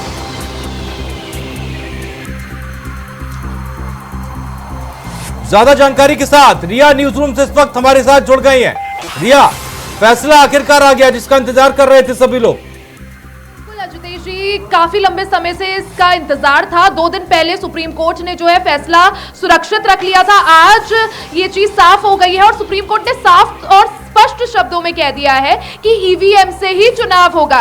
कई सारी याचिका दाखिल की गई थी सुप्रीम कोर्ट में, बोलते हुए कि ईवीएम को लेकर कई सारे सवाल उठाए गए थे और यह भी कहा गया था कि बैलेट पेपर से चुनाव होना चाहिए। इस संबंध में कई सारी याचिका थी। तमाम याचिकाओं को सुप्रीम कोर्ट ने आज खारिज कर दिया और साफ तौर पर यह कह दिया कि वीवीपैट से 100% पर्ची मिलान नहीं होगा। यानी ये भी याचिका दाखिल की गई थी कि जो भी वीवीपैट मशीन है उससे पर्चियों का मिलान किया जाए। तो चुनाव आयोग ने इस पर कहा था कि अगर ऐसा होने लगा तो 12 दिन लग जाएंगे मतगणना करने में। तो आज सुप्रीम कोर्ट ने बड़ा फैसला लेते हुए तमाम याचिकाओं को खारिज कर दिया है और साफ और स्पष्ट शब्दों में कह दिया है कि यानी ईवीएम से ही चुनाव होगा, वीवीपैट से 100% पर्चियों का मिलान नहीं होगा, ईवीएम से ही मतदान होगा। यानी ये भी कहा जा सकता है जिस तरह से तमाम तरह के सवाल ईवीएम पर राजनीतिक दल लगा रहे थे, आज उन तमाम सवालों पर भी विराम लग जाएगा सुप्रीम कोर्ट के इस फैसले के बाद। बिल्कुल जाहिर सी बात है, तमाम जो सवाल उठ रहे थे उन पर भी यहां पर फिलहाल विराम लगना चाहिए, लेकिन लगता है कि नहीं, ये देखना होगा, क्योंकि ये तो राजनीति है और राजनीति में हर एक चीज का इस्तेमाल सही समय पर सही वक्त पर किया जाता है। हमारे साथ तमाम लोग इस वक्त जुड़े हुए हैं। रिया, आप हमारे साथ बने रहिए, आपके पास हम आएंगे। तो नीरज जी मुस्कुरा दीजिए, जो विपक्ष ईवीएम को लेकर सवाल लगातार खड़े करता है, सुप्रीम कोर्ट कह रहे हैं कि दरअसल चुनाव ईवीएम से ही होगा और जिस वीवीपैट की मांग को लेकर की अर्जी लगाई गई थी उसे भी खारिज कर दिया गया है। कह दिया गया ऐसे तो फिर 12 दिन लग जाएंगे। देखिए, इसमें मुस्कुराने वाली बात कुछ नहीं है। ये तो एक जो पार्टियां जो एक झूठ मूठ का ढकोसला इसमें बना रही हैं कि वीवीपैट में ऐसा होना तो होता है, वैसे हो जाता है। जब इलेक्शन कमीशन खुला दरबार रखता है कि आइए आप इसको हैक करके दिखाइए, तब कोई भी पार्टी का कार्यकर्ता या नेता उस समय जाकर के उस मशीन को हैक करने की कोशिश नहीं करता है। और फिर उसके बाद जनता के बीच में एक भ्रम फैला दिया जाता है कि वोट करने पे कहीं भी वोट करो, जाता बीजेपी को ही है। आपने और हमने देखा है कि जब हम वोट करते हैं तो वहां पे पर्ची हमारे सामने दिखाई देती है कि हमने किसको वोट किया है। उस समय पे कोई विरोध क्यों नहीं करता है? वहां पे सभी पार्टियों के अधिकारी बैठे होते हैं बूथ के अंदर, हर कोई बैठ करके पहले जांचता है, इलेक्शन कमीशन ऑफिसर, फिर हर पार्टी के कार्यकर्ता वहां पे वोट करते हैं। फिर इलेक्शन कमीशन वहां पे अपना रिजल्ट दिखाता है, देखिए आपने इतने वोट किया, हमने इतने वोट किए और इसको इतने वोट आए। तब उस समय वहां पे कोई विरोध नहीं होता है। परंतु जब वही लोग जनता के बीच में जाते हैं तो झूठ मूठ का एक ढकोसला बनाते हैं कि बीजेपी तो सिर्फ इसलिए जीते क्योंकि हैकिंग करती है। तो कोर्ट भी इस चीज को समझता है। न्यायपालिका पे हमें पूर्ण विश्वास था और न्यायपालिका क्या, हमें जनता पे भी विश्वास है, क्योंकि आज तक केवल नेताओं ने ही इस चीज का लेकर के विरोध किया। जनता में कभी भी इस चीज को लेकर के विरोध प्रदर्शन सड़कों पे नहीं हुआ कि नहीं बीजेपी हैकिंग करती है। और अगर हैकिंग हो रही होती तो मैं अन्य पार्टियों के नेताओं से भी इस चीज को लेकर के चर्चा करता हूं, उसका कभी वो जवाब नहीं दे पाते हैं कि अगर हैकिंग हो रही होती तो 2014 में कांग्रेस क्या इतनी शरीफ थी कि कांग्रेस हैकिंग नहीं करवाती और बीजेपी को आने देती? कांग्रेस भी तो करवा सकती थी ना इस चीज को, हैकिंग। तो इस चीज को समझने की जरूरत है। विषय था, हालांकि फिलहाल के लिए उम्मीद ये करते हैं कि मामला प्रियंका जी शांत होगा, क्योंकि ईवीएम जो है एक ऐसा मुद्दा बन गया है जो चुनाव के वक्त अपने अपने हिसाब से राजनीतिक पार्टियां इस्तेमाल कर लेती। जी बिल्कुल अजितेश, तो इस पूरे मामले में सुप्रीम कोर्ट में जिस तरह से कार्रवाई चल रही थी और तमाम याचिकाएं जिन्होंने दायर की थी उनकी ये दलील थी, तो उसके बाद सुप्रीम कोर्ट का साफ तौर पर कहना था कि बैलेट से चुनाव अभी भूले नहीं हैं। जिस तरह से बैलेट में पूरी तरह से पेटियां गायब कर दी जाती थी, हैकिंग की जाती थी और पूरे बूथ कैप्चर किए जाते थे, बूथ कैप्चरिंग की घटनाएं उस समय आम हुआ करती थी। तो साफ तौर पर कहीं ना कहीं राहत की बात यहाँ पर जरूर है। लेकिन नीरज जी, यहाँ पर एक सवाल ये भी उठता है कि ईवीएम की हैकिंग को लेकर तो सुप्रीम कोर्ट ने साफ इस बात को लेकर कहा है कि अभी तक कोई उदाहरण नहीं आया है, लेकिन इसलिए इस पर इसको खारिज करना ही सही रहेगा और इस बात की आदेश नहीं दिए जा सकते कि मिलान किए जाए। लेकिन चंडीगढ़ के तरह के जो उदाहरण निकल कर सामने आते हैं उससे कहीं ना कहीं फिर आप विपक्ष को मौका देते हुए नजर आते हैं। देखिए, विपक्ष को तो मौका किसी भी प्रकार से चाहिए ही होता है कि किस प्रकार से भारतीय जनता पार्टी को या एनडीए की सरकार को बदनाम किया जाए। वहां का जो रिटर्निंग ऑफिसर थे उन्होंने अगर कुछ गलत किया, अगर वहां पे कुछ गलत सीरीज में कुछ बात नहीं, तो नीरज किसके इशारे पर गलत किया था? देखिए, कोई ये इशारा हमारी तरफ से ऐसा नहीं था, कोई इशारा नहीं होता है कभी भी ऐसा। अगर इसके पुख्ता सबूत है तो कोई कोर्ट में जाए ना, कोर्ट में जाकर तो आपको भी उतनी ही कड़ी आपत्ति दर्ज करानी चाहिए अगर आपकी तरफ से कोई इशारा नहीं था। उन पे एक्शन भी हुआ, एक्शन नहीं हुआ क्या उनके ऊपर? एक्शन हुआ, लेकिन एक्शन तो आम आदमी पार्टी की एफआईआर शिकायत दर्ज कराने के बाद कांग्रेस और आम आदमी पार्टी गए ना, आप थोड़ी ना गए। इसमें बीजेपी का लेना देना क्या है? इसमें आप तो खुश हो गए थे कि चलिए बहुत अच्छा हुआ। नहीं, इसमें बीजेपी का तो कोई लेना देना नहीं है ना। बीजेपी का तो कहीं नाम नहीं आया ना कि बीजेपी ने ऐसा करवाया। उन्होंने क्यों किया?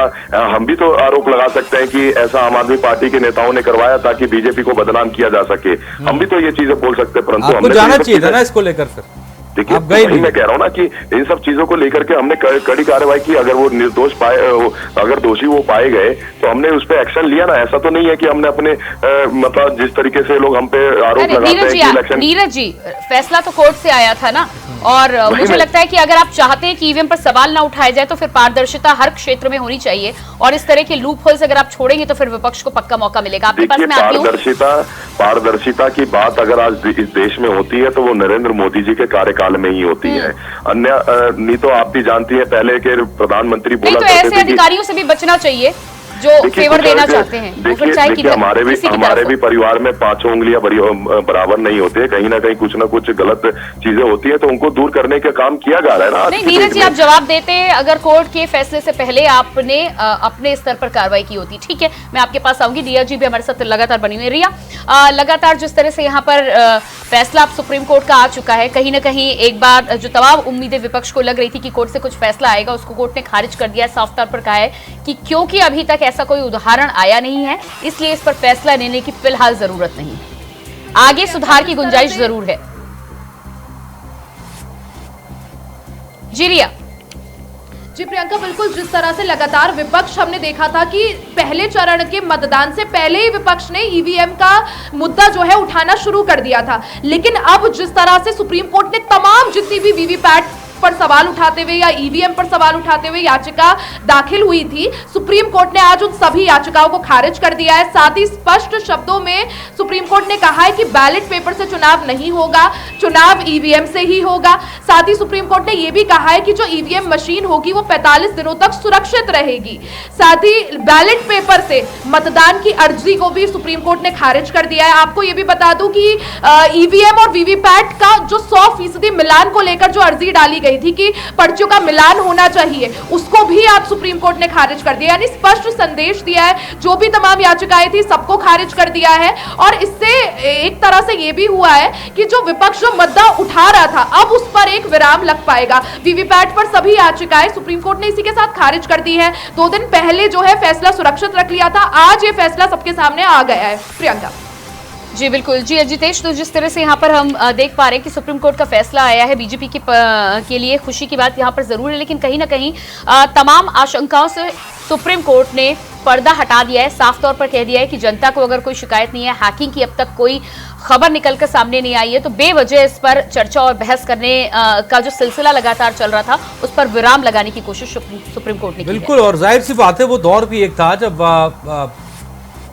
पर्चियों के जरिए वोटिंग होती थी और किस तरह से वो तस्वीर आती थी सामने। ये भी बहुत भयावह मंजर जो है उस समय सामने आ जाता था, जब बूथ के बूथ कैप्चर हो जाते थे, पेटी की पेटियां गायब कर दी जाती थी, बहुत कुछ हो जाता था। हालांकि देखिए, सुझाव समय समय पर मिलते रहने चाहिए और उसका समाधान भी जो है वो होते रहना चाहिए। कमी हर जगह होती है और उसको बेटर की तरफ हमें बढ़ना चाहिए। खैर, उपाध्याय जी अगर हमारे साथ हो, पीसीआर से मैं जानना चाहूंगा, उपाध्याय जी इस वक्त हमारे साथ हैं, उनका फोन कट गया। चलिए ठीक है। नीरज जी, सवाल यहां पर यह भी है, आप पारदर्शिता की बात कर रहे थे और एक पारदर्शिता के ही चक्कर में एक इलेक्टोरल बॉन्ड के मामले पर आप घिर गए। चलिए आपके पास आएंगे, उससे पहले इस वक्त एक बड़ी खबर आ रही है। उत्तर प्रदेश में 9 बजे तक 11% से ज्यादा मतदान हुआ है। बड़ी खबर इस वक्त की मथुरा की बात करें तो मथुरा में 10.09% वोट डाले गए। उत्तर प्रदेश में 9 बजे तक 11% से ज्यादा और 12% मतदान अब तक हो चुका होगा। बड़ी खबर इस वक्त की। और मथुरा में 10.09% मतदान अब तक हुआ है।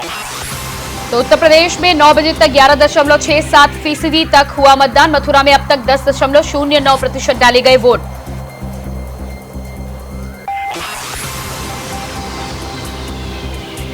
तो मथुरा में जिस तरह से सुस्ती नजर आ रही है मतदान में, 11 बजे का समय होने वाला है और ऐसे में सिर्फ 10% ही मतदान निकलकर सामने आया है। पहले चरण के चुनाव में जिस तरह से मतदान में सुस्ती देखी गई थी, वही सिलसिला एक बार फिर से दिखाई दे रहा है। लगातार जिस तरह की खबरें निकलकर सामने आ रही हैं, 11 बजे का समय होने वाला है और 11 बजे के समय तक 10 और 11% के ये आंकड़े जो हैं चुनाव आयोग और भारतीय जनता पार्टी किसी के लिए भी और तमाम राजनीतिक पार्टियों के लिए संतोषजनक नहीं है। बिल्कुल। और मोहम्मद फारूक ज्यादा जानकारी के साथ हमारे साथ जुड़ गए मथुरा से। है उसमें 5 हर असेंबली कंस्टिट्यूएंसी में।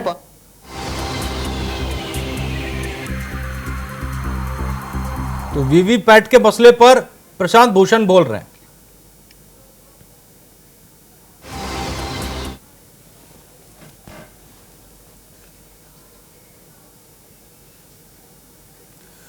तो वीवीपैट पर सभी याचिकाएं खारिज हो गई है और वेरिफिकेशन की मांग को खारिज कर दिया गया है और पर्चियों से मिलान की मांग भी सुप्रीम कोर्ट ने खारिज कर दी। Today the Supreme Court delivered its judgment on EVM and VVPAT. Our demand was that because the EVMs have a programmable memory and therefore can be manipulated, so in order to avoid public apprehension about the integrity of the EVMs, one of the three things could be done. Either you go back to paper ballots or you give the VVPAT slip in the hands of the voter, which can be put in the ballot box and then counted, or in the alternative, the black glass of the VVPAT machine should be made transparent, or at least the light should remain on for all the time, so that people can see what is happening inside the VVPAT, and also 100% counting of the VVPAT slips. The court has not accepted our demands, but has directed the Election Commission to examine that if barcodes can be put on the ballot, on the VVPAT slips, so that the VVPAT slips can be mechanically counted by a counting machine. Also, secondly, they have said that the symbol loading unit, which loads the symbol constituency by constituency, should be sealed and kept available for at least 45 days after the election. Thirdly, they have said that every candidate who comes second or third can make a demand for examining the burnt memory of the EVM, and a technical expert team of the Election Commission will have to examine that. But the cost of that will have to be paid by the candidate. With these directions, the court has disposed of these petitions.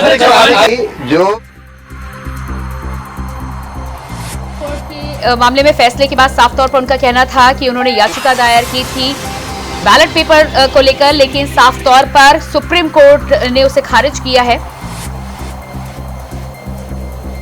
और इसी खबर पर हमारे साथ रिया Dangwal news room से live जुड़ चुकी है। जी रिया, तो जिस तरह से प्रशांत भूषण का बयान निकलकर सामने आया है, साफ तौर पर उन्होंने कहा है कि खारिज सुप्रीम कोर्ट ने मांग को जरूर किया है, लेकिन 45 दिन को मेमोरी को सुरक्षित रखने की बात और साथ ही साथ आगे आने वाले समय में कुछ सुधार के भी निर्देश दिए हैं। जी बिल्कुल प्रियंका, सुप्रीम कोर्ट के फैसले में दो चीजें बहुत महत्वपूर्ण है। पहली चीज जो उन्होंने कहा कि जो ईवीएम का जो भी मेमोरी है वो 45 दिन तक सुरक्षित रहेगी, और दूसरी चीज अगर आप नजर डालें तो सुप्रीम कोर्ट ने ये कहा है कि जो कंट्रोल यूनिट है और जो वीवीपैट है उसका एक बार पहले ट्रायल किया जाए, एक बार अच्छे से उसे चेक किया जाए और उसके बाद ही मतदान में उसका इस्तेमाल किया जाए। बाकी जो जितनी भी याचिकाएं थी इन तमाम वीवीपैट पर सवाल उठाते हुए या फिर जिस तरह से बैलेट पेपर से चुनाव के लिए मांग करते हुए, इन सभी याचिकाओं को सुप्रीम कोर्ट ने खारिज कर दिया है और साफ और स्पष्ट रूप में कहा है कि जो चुनाव होगा वो ईवीएम से ही होगा, क्योंकि कोई भी हैकिंग की अभी तक खबर सामने नहीं आई है। तो सुप्रीम कोर्ट ने इस पर जो अपना रुख है वो स्पष्ट कर दिया है, जिसके बाद तमाम तरह के जो सवाल उठाए जा रहे थे उन पर एक विराम लगेगा। वहीं दूसरी तरफ सुप्रीम कोर्ट का अगर आप फैसला देखें, दो चीजें बहुत साफ और स्पष्ट कही हैं कि जो ईवीएम की जो मेमोरी है उसको 45 दिन तक जो है सुरक्षित रखा जाएगा, साथ ही जो कंट्रोल यूनिट है और जो वीवीपैट है दोनों का अच्छे से पहले चेक हो और उसके बाद ही उसका प्रयोग किया जाए। तो रिया, इस तमाम जानकारी के लिए बहुत बहुत शुक्रिया आपका। तो रिया हमारे साथ लगातार बनी हुई थी और सुप्रीम कोर्ट ने जिस तरह से फैसला दिया है वीवीपैट मिलान को लेकर तमाम मांगों को खारिज कर दिया है। साफ तौर पर सुप्रीम कोर्ट ने पुराने इतिहास को याद दिलाते हुए कहा कि बैलेट पेपर को लेकर जिस तरह से हादसे होते थे।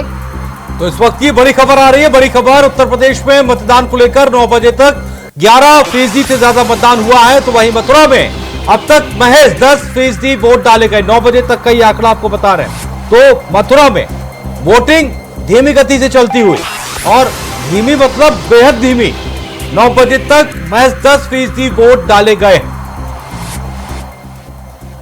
तो ज्यादा जानकारी के साथ मोहम्मद फारूक जुड़ गए। मोहम्मद फारूक, ये मथुरा की सियासी शोले में वोटर्स का रुझान इतना कम क्यों? फिलहाल क्या तस्वीर?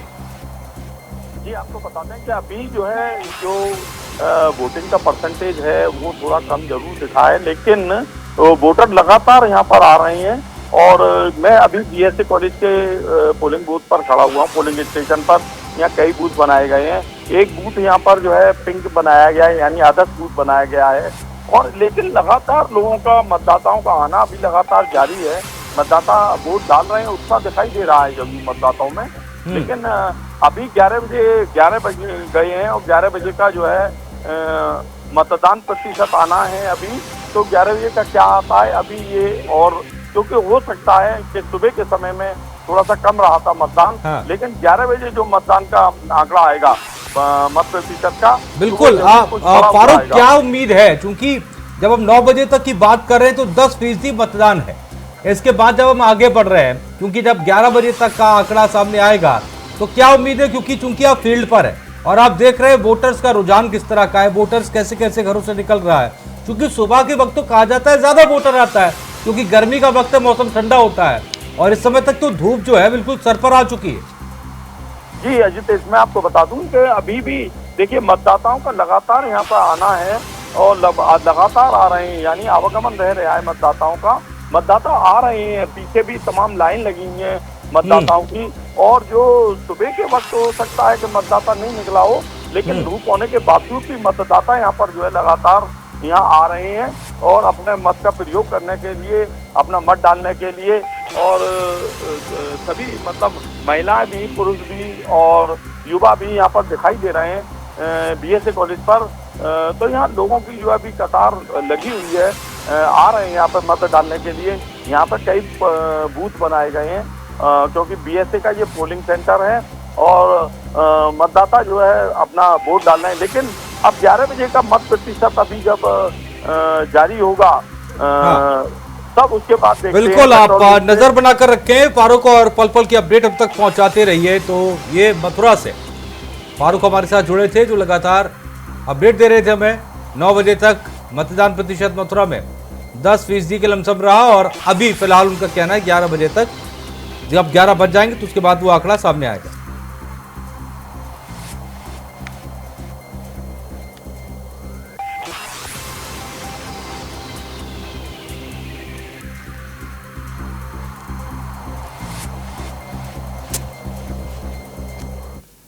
तो जहां पर लगातार तमाम सीटों पर वोटिंग चल रही है, इसी बीच मेरी सहयोगी समरीन ने गाजियाबाद से जायजा लिया पोलिंग बूथ के बाहर कि आखिरकार वोटिंग किस तरह की चल रही है।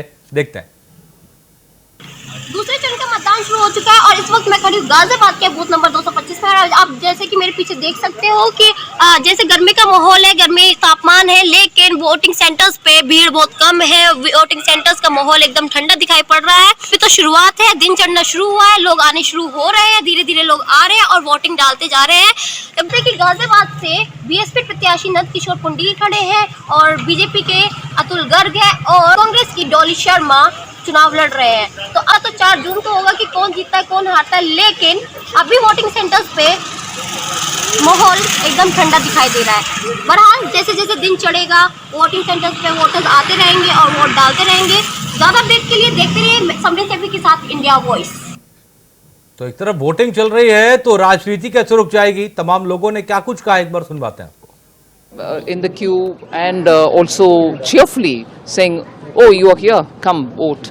So it's nice to see so many early morning coming here to cast the vote, and I want as many people from South Bengaluru to come out and cast their vote. I think it's clear people want stable government, they want good policies, progress and development, and for that sake today people are coming out and they do want to see Prime Minister Modi continuing his tenure. संविधान बचाने की लड़ाई नहीं, संविधान में अभी भी बहुमत है। ये झूठ फरेब के आधार पर झूठा भ्रम फैला रहे हैं। सामाजिक व्यवस्था बनी रहेगी, सामाजिक आरक्षण बना रहेगा, ये मोदी जी और गृह मंत्री ने कई बार सार्वजनिक मंचों से कह चुके हैं। मतदाताओं से अपील करता हूं, अपने घरों से निकल करके भारतीय जनता पार्टी के पक्ष में मतदान करें। प्रचंड बहुमत के साथ कमल खिलाकर तीसरी बार माननीय मोदी जी को देश की कमान सौंपे, विकसित भारत के संकल्प में अपना योगदान दें। वोट है और मुझे तो लगता है कि इस बार जिस तरीके से देश वोट कर रहा है, बहुत जोरदार तरीके से भारतीय जनता पार्टी फिर आएगी और मोदी जी फिर प्रधानमंत्री बनेंगे।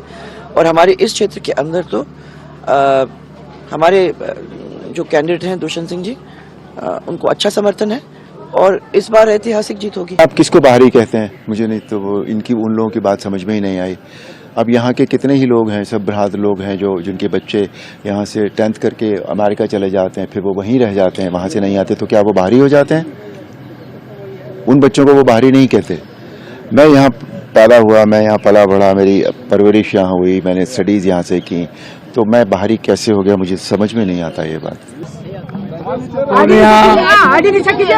पॉलिटिकल इतिहास भी लिखेगा, पूर्णिया कल्चर का भी इतिहास लिखेगा, पूर्णिया नफरत का भी जवाब देगा, पूर्णिया जाति पाति धर्म मजहब को समाप्त करेगा पूर्णिया की जनता बेटा पैदा किया है और बेटा नीचे कर लीजिए ना। पूर्णिया का सीमांचल कोसी और बिहार का इतिहास लिखेगा। पूरी दुनिया पूर्णिया को देख रही है और ये देन पूर्णिया की जनता है। आज गायवाड़ से लेके सब जगह चुनाव है, लेकिन पूरा देश आज पूर्णिया को देख रहा है। अभी तक तो बहुत अच्छा चल रहा है, पहले फेज से बेटर डेफिनेटली 100% अच्छा रहेगा, क्योंकि हमारे कार्यकर्ता लोग भी बहुत अच्छा मेहनत भी कर रहे हैं और जनता भी बहुत ही आ रही है बाहर, और हमने भी पर्सनली अपील भी किया है सबसे। So they are all coming very well, so I am very sure everything is going to be good. बस यही कहना चाहूंगी, आज बहुत इम्पोर्टेंट दिन है क्योंकि आज वोटिंग का दिन है। भागलपुर में तो है ही, जहां और भी कहीं वोटिंग हो रही है, मैं सब लोगों से यही रिक्वेस्ट करूंगी कि एक बहुत इंपॉर्टेंट राइट है हमारा एज एन अवेयर सिटीजन, बाहर निकलिए, वोट करिए, because your vote is precious. यहाँ के लिए यही कहूंगी कि भागलपुर की जनता जीते। तो आपने सुने कुछ अहम राजनीतिक बयान, और जिस तरह से लगातार लोकतंत्र का महापर्व चल रहा है, दूसरे चरण की जंग इस समय छिड़ी हुई है। लगातार वोट प्रतिशत को लेकर चिंताएं बनी हुई हैं। जिस तरह से सुस्त वोटिंग हो रही है, माना यह जा रहा था कि पहले चरण के बाद शायद दूसरे चरण को लेकर कुछ बदलाव देखने को मिलेगा, लेकिन दूसरे चरण में भी अब तक जो आंकड़े आ रहे हैं वो आंकड़े संतोषजनक नहीं है। अब देखना ही होगा कि जैसे जैसे दिन आगे बढ़ता है, अजतेश, जैसे जैसे समय आगे बढ़ता है, क्या इसमें कुछ बदलाव आता है। हालांकि तमाम पार्टियों की तरफ से कोशिश और कवायद पूरी की गई, लेकिन नतीजे अभी सामने नहीं आ रहे। बिल्कुल, और इसके साथ ही साथ अपने आप एक चिंता का विषय प्रियंका जी ये हो जाता है कि जब चुनाव आयोग की तरफ से तमाम कोशिशें की जाती हैं, राजनीतिक पार्टी भी जनता के बीच जाने का दावा करती है, लेकिन पता नहीं क्यों उन लोगों को नहीं छू पाते हैं जो वाकई में तमाम लंबे समय से इंतजार कर रहे हैं कि उनका कोई आएगा, उनकी बात सुनेगा। जी बिल्कुल, और इसी बीच लगातार महापर्व चलता रहेगा, आंकड़े भी आएंगे, लेकिन आपको सुनवाते हैं कुछ और राजनीतिक बयान। Come and cast your vote. That is the message. BJP is going to win all over the country. Where is the doubt? लक्ष्य दिया हुआ है मोदी जी ने. I am sure that लक्ष्य will be completed. I am not contesting. There is a difference between fielded and not contesting. मतदाताओं से मैं विनम्र अपील करता हूं कि सुबह 7 बजे से ही पोलिंग प्रारंभ है, वोट जरूर करें। दुनिया की सबसे अच्छी व्यवस्था लोकतंत्र है और लोकतंत्र की मजबूती के लिए आपको वोट जरूर करना चाहिए। जिस दिन 100% मतदान होगा उस दिन की प्रतीक्षा करनी चाहिए। लोकतंत्र के इस महापर्व का मैं समझता हूं प्रधानमंत्री तीसरी बार चुनने का देश की जनता, प्रदेश की जनता मन बना चुकी है। जो उत्साह और जो जोश देश के लोगों में है कि तीसरी बार वो अपने यशस्वी नेता नरेंद्र मोदी जी को मान चुके हैं, एक अभिभावक के रूप में, एक संरक्षक के रूप में, एक मेंटर के रूप में, एक राजनेता के रूप में, एक प्रधानमंत्री के रूप में। और मैं समझता हूं उनके विश्वास के प्रति, मोदी जी के जो हमारे कार्य किए उन्होंने गरीब कल्याण के, उनको सम्मान देते हुए, और साथ में हमारे मुख्यमंत्री योगी आदित्यनाथ जी के सुशासन को देखते हुए आज ऐसा इतिहास लिखा जाने वाला है इस बार कि जो आने वाली पीढ़ियों के लिए, आने वाले भविष्य के लिए हमारे मार्ग प्रशस्त करेगा। आप मेरा चेहरा देख सकते हैं, वो चार्म, वो हैप्पीनेस, वो पॉजिटिविटी हमेशा मैंने मेरी जिंदगी में कैरी ऑन किया है, और वही कैरी ऑन करके आज मैं मतदान करने जा रही हूँ। हनुमान चालीसा जब पठन किया, मेरे सास ससुर का आशीर्वाद लिया, उन्होंने औक्षवान किया, तो मुझे लगता है कि पॉजिटिवनेस जो जिंदगी में है, जो मोदी जी, अटल बिहारी वाजपेयी जी, हमारे देश के सुषमा स्वराज जी जिस तरीके से देश के प्रति योगदान, अमित शाह जी योगदान दे रहे हैं, वो पॉजिटिवनेस मेरे में है। और मैदान है, हर कोई लड़ सकता है, सबको शुभकामनाएं। देखिए, जो कल से हम देख रहे हैं इलेक्शन कमीशन ऑफ इंडिया से एक लेटर हमने देखा जिसमें यहाँ से फीडबैक लिया जा रहा है कि भाई हम इलेक्शन हमें डेफर करने के लिए कई लोगों ने लिखा, कई पार्टीज ने लिखा, इसके बारे में हमें बताइए। तो मैं इलेक्शन कमीशन से जानना चाहती हूं कि जिस वक्त आपने यहाँ इलेक्शन करने का फैसला किया तो मुगल रोड तो अभी 8 अप्रैल से खुल चुका है, तो उसमें क्या दिक्कत है? और आपको तो एक इलेक्शन कमीशन ऑफ इंडिया तो रिमोटेस्ट एरियाज में इलेक्शन करवाते हैं और आज तक लॉजिस्टिक की वजह से कभी भी इलेक्शन डेफर नहीं हुआ है। जनता का शुक्रिया अदा करूंगी, जैसे चुनाव में सपोर्ट मुझे पूरे हर बिरादरी का अब तक मिलता आया और ऐसी सपोर्ट 100% हमारा चुनाव प्रतिशत जा रहा है। अच्छी वोट पड़ रही है, शांतिपूर्वक चुनाव हो रहा है। कहीं गड़बड़ कुछ दिखाई दे रही है तो थोड़ी सी छुटपुट जो ये तो चलती रहती है, लेकिन हम डीएम साहब से पूरी शिकायत कर रहे हैं और हम ये बेईमाना गड़बड़ बिल्कुल नहीं होने देंगे। बिल्कुल निष्पक्ष चुनाव चलना चाहिए। वोट का अधिकार सबको है, वोट अपने हक से कहीं भी कोई कैसे डाल सकता है, लेकिन कोई जबरदस्ती कोई से वोट नहीं डलवा सकता। और इसी बीच बड़ी खबर राजस्थान से सामने आ रही है। राजस्थान में सुबह 9 बजे तक 11.77% हुआ मतदान। अजमेर में 9 बजे तक 11.66% वोटिंग अभी तक दर्ज की गई। इसके अलावा बांसवाड़ा की बात करें तो बांसवाड़ा में 9 बजे तक 12.75% पड़े वोट। बाड़मेर में 9 बजे तक 12.10 हुआ मतदान। वहीं चित्तौड़गढ़ में 9 बजे तक 10.89% हुई वोटिंग। तो ये राजस्थान की अलग अलग सीटों पर आंकड़े निकलकर सामने आ रहे हैं। बांसवाड़ा में 9 बजे तक 12.75% पड़े वोट। चित्तौड़गढ़ में करीब 10% हुई वोटिंग। वहीं बाड़मेर में 9 बजे तक 12% वोटिंग दर्ज की गई है। तो बिल्कुल राजस्थान की 13 सीटों पर वोटिंग चल रही है और इसमें सुबह 9 बजे तक 11% से ज्यादा मतदान हुआ है। अजमेर की बात करें तो 9 बजे तक 11.66% वोटिंग हुई है। वहीं बांसवाड़ा की बात करें तो 9 बजे तक 12.75% वोट हुए। और वहीं जोधपुर से ज्यादा जानकारी के साथ मनोहर इस वक्त हमारे साथ जुड़ गए। मनोहर, जोधपुर क्या कह रहा है फिलहाल वोटिंग को लेकर?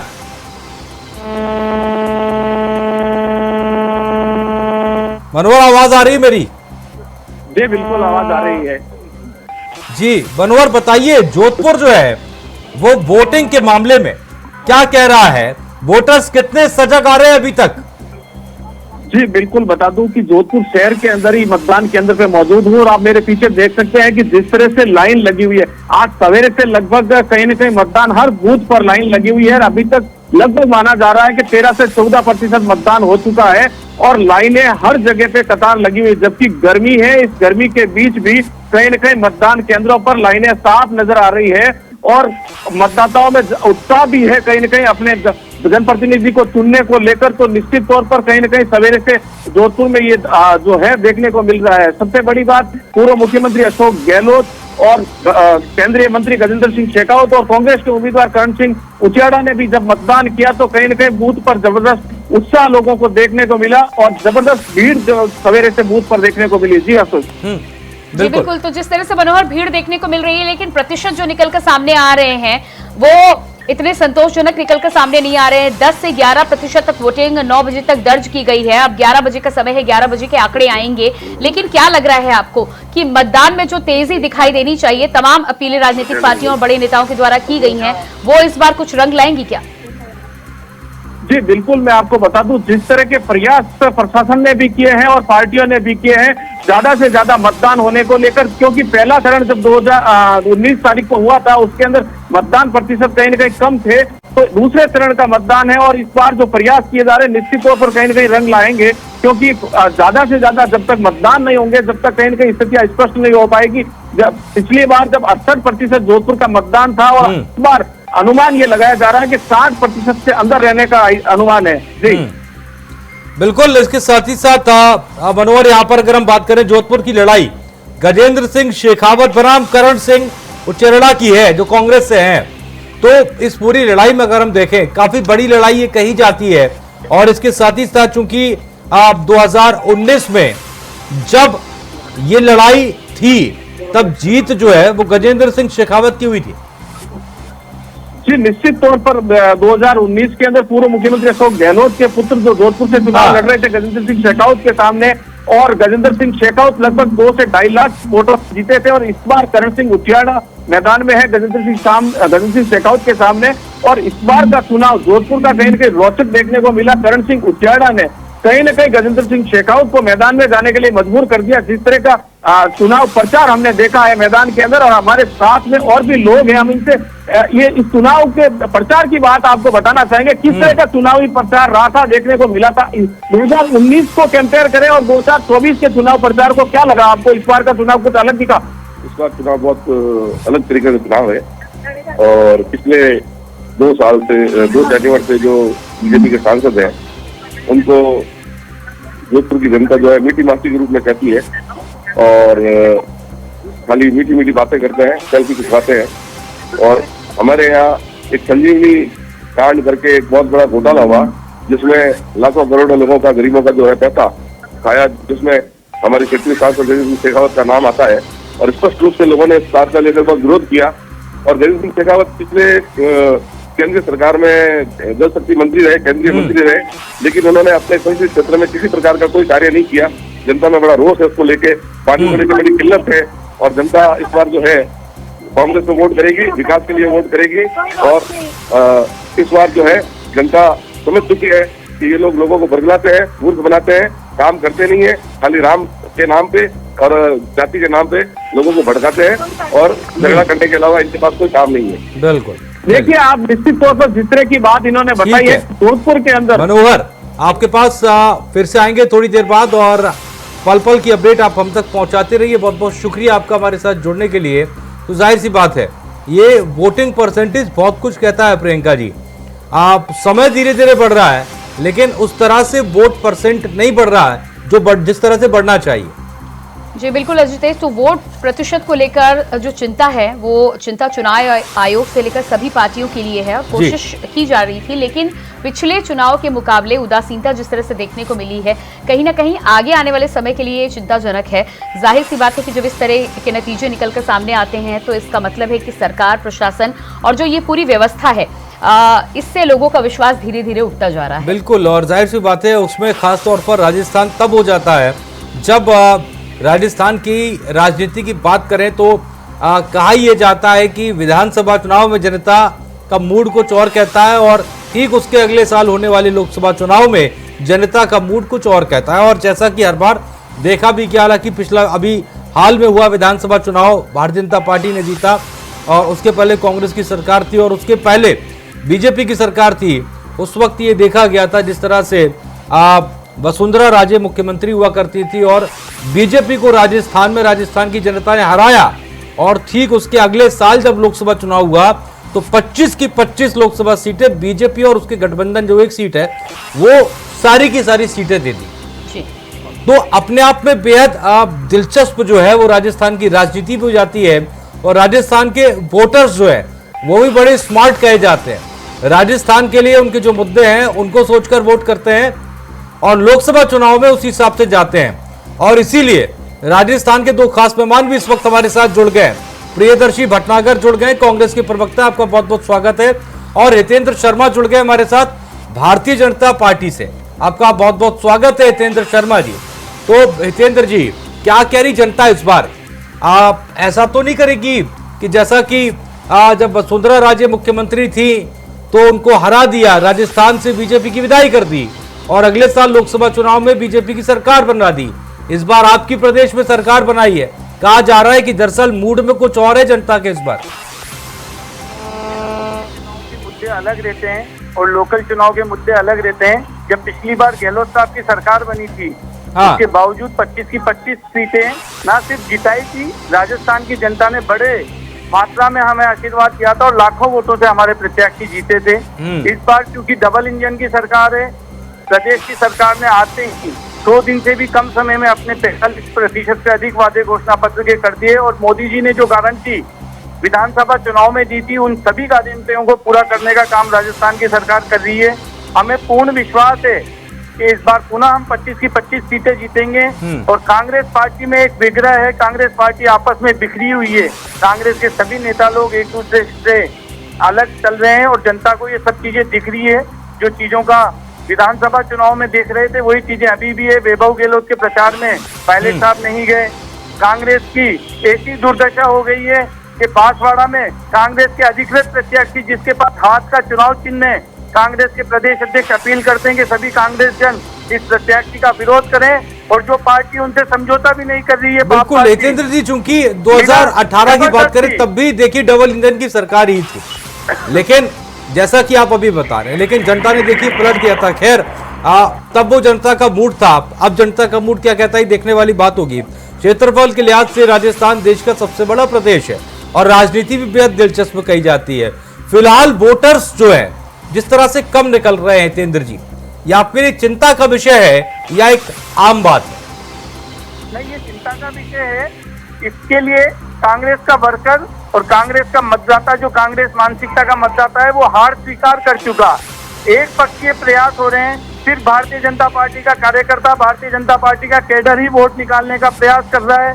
भारतीय जनता पार्टी को जो मतदाता विजयश्री दिलाना चाहता है वो मतदान केंद्र पे आके अरे वोट लेकिन डालता है। हितेंद्र जी, ये आरोप तो आपके ऊपर कांग्रेस की तरफ से भी लग रहा है। प्रियदर्शी भटनागर जी, ये क्या अच्छा कहना है है प्रियंका आपका? जी, ये कांग्रेस से हम पूछते तो कांग्रेस कहती है कि दरअसल बीजेपी का जो वोटर्स है वो हताश हो गया, वो वोट ही नहीं कर रहा। बिल्कुल, दरअसल प्रतिशत की जो गेंद है वो एक पाले से दूसरे पाले और दूसरे पाले से इस पाले, यही खेल दोनों चरण में अब देखने को मिल रहा है। प्रियदर्शी भटनागर जी, क्या कहना है आपका? हितेंद्र जी साहब कह रहे हैं कि आपका वोटर बाहर नहीं निकल रहा और इससे वोटिंग प्रतिशत पर असर पड़ रहा है। देखिए, सच्चाई बोलने से भारतीय जनता को डर लगता है, क्योंकि आज की जो स्थिति देश में बनी हुई है, जनता बदलाव के लिए मतदान कर रही है। आप देख लीजिए, पहले चरण के अंदर जो कम मतदान हुआ था, एक बात। दूसरी चीज, राजस्थान के अंदर अभी द्वितीय चरण में जो चुनाव हो रहा है वो पूरा 25 की 25 सीटों के लिए चुनाव। लेकिन प्रियदर्शी जी, अगर बदलाव के लिए मतदान होता है तो भारी संख्या में मतदान होता है। मैं आपको मेरी बात पूरी कंप्लीट कर लूं ना। अब आपने देखा कि प्रथम चरण के अंदर जो कम मतदान हुआ, कम मतदान से जो रिएक्शन, जो रुझान आने थे वो भारतीय जनता पार्टी के नेताओं के, आपने राजस्थान में देख लीजिए, चाहे मोदी जी का देख लीजिए, वो किस तरीके से जनादेव को नकारने के लिए अनर्गल और झूठे असभ्य बयानबाजी करने लगे, जिसके अंदर मंदिर, मस्जिद, मंगलसूत्र, संपत्ति बांटना, विभाजनकारी बातें करने लग गए, जिसकी हमने शिकायत भी करी। भारतीय जनता पार्टी इतनी विचलित क्यों है? ये जो मतदान का प्रतिशत पहले चरण में आया है, कांग्रेस पार्टी का वर्कर प्रारंभ से ही आम जनता से जुड़ा हुआ है। हमारी सरकार ने बेहतर काम किया था, हमारा जनता से सीधा जुड़ाव है। हम चाहते हैं अधिकता से अधिक मतदान हो। हम बदलाव के लिए, संविधान को बचाने के लिए, लोकतंत्र को बचाने के लिए मतदान की अपील कर रहे हैं। जनता का जनादेश है वो आज पता चल जाएगा। आज आप मत प्रतिशत से आप देख लीजिए, मत प्रतिशत कम हो रहा है, तो भारतीय जनता पार्टी इतनी विचलित क्यों है? इस बात का जिक्र कर रही है भटनागर साहब, कांग्रेस के अंदर टूट की, और क्योंकि अभी हाल ही में 1-2 दिन पहले हितेंद्र जी, अगर मैं सही हूं तो अशोक गहलोत के ऊपर कई सारे जो है वो आरोप लगे, फोन टैपिंग से जुड़े हुए, अपने लोगों के खिलाफ षड्यंत्र करने के, इस तरह के आरोप जब लगते हैं और आपके बड़े नेता पर, तो सर काफी गंभीर बात हो जाती है ये। देखिए, तोड़ फोड़ की राजनीति, टुकड़े टुकड़े गैंग के बनकर भारतीय जनता पार्टी आज कहां पहुंच गई है। इनको तोड़ फोड़ की आदत आ गई है पूरा देश के अंदर। आप देख लीजिए, उसका उदाहरण आपके पास में महाराष्ट्र के अंदर भी है, बहुत सारी जगह ये तोड़ फोड़ के आदि है। राजस्थान में भी इन्होंने प्रयास किया था, वो प्रयास असफल रहा तो उसकी बौखलाहट के अब ये चुनाव में उतारना चाह रहे हैं।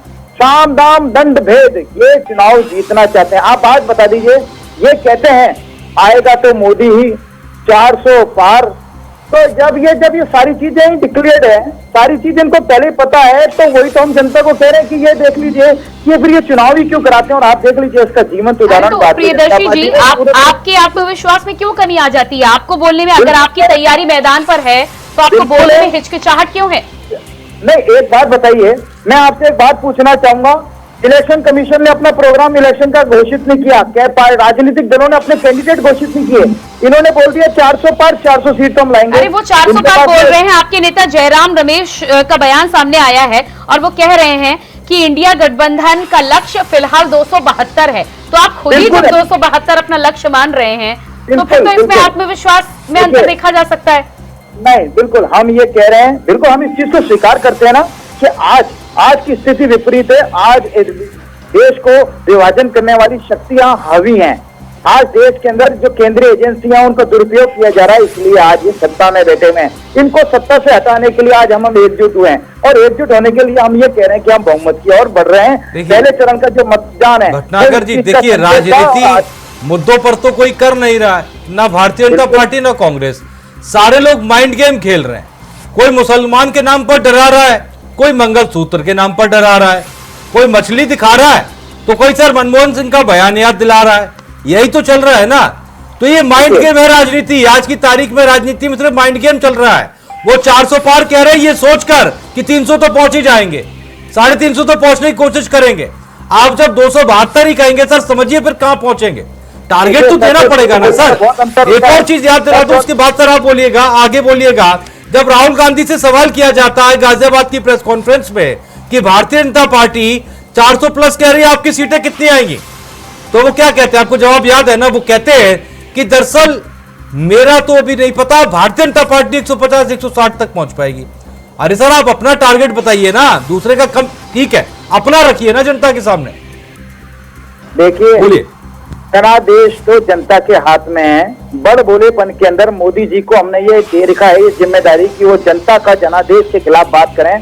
कांग्रेस पार्टी जमीन पर रहकर यथार्थ की तथ्यात्मक बात करती है, हम उस बात पे जा रहे हैं। परंतु हम सिर्फ इतना कह सकते हैं, हम बहुमत की ओर बढ़ रहे हैं और इंडिया गठबंधन और कांग्रेस प्लस में आएंगे, हमारा बेहतर प्रदर्शन रहेगा और हम सरकार बना रहे हैं, इसलिए जनता से अपील कर रहे हैं। जहां तक आपने विजन की मुद्दे की बात करी है तो आपको हमसे बेहतर पता होगा, आपको भी पूरी चीज पता है। बिल्कुल, आपका चैनल हर फील्ड में, राजस्थान के अंदर और पूरे देश के अंदर भारतीय जनता पार्टी जब से बनी है, इनका बहुत संक्षिप्त छोटा सा इनका जीवनी है, इनका कोई इतिहास तो नहीं है, सिर्फ इनकी जीवनी कह सकता हूं मैं। इनकी छोटी सी जीवनी है।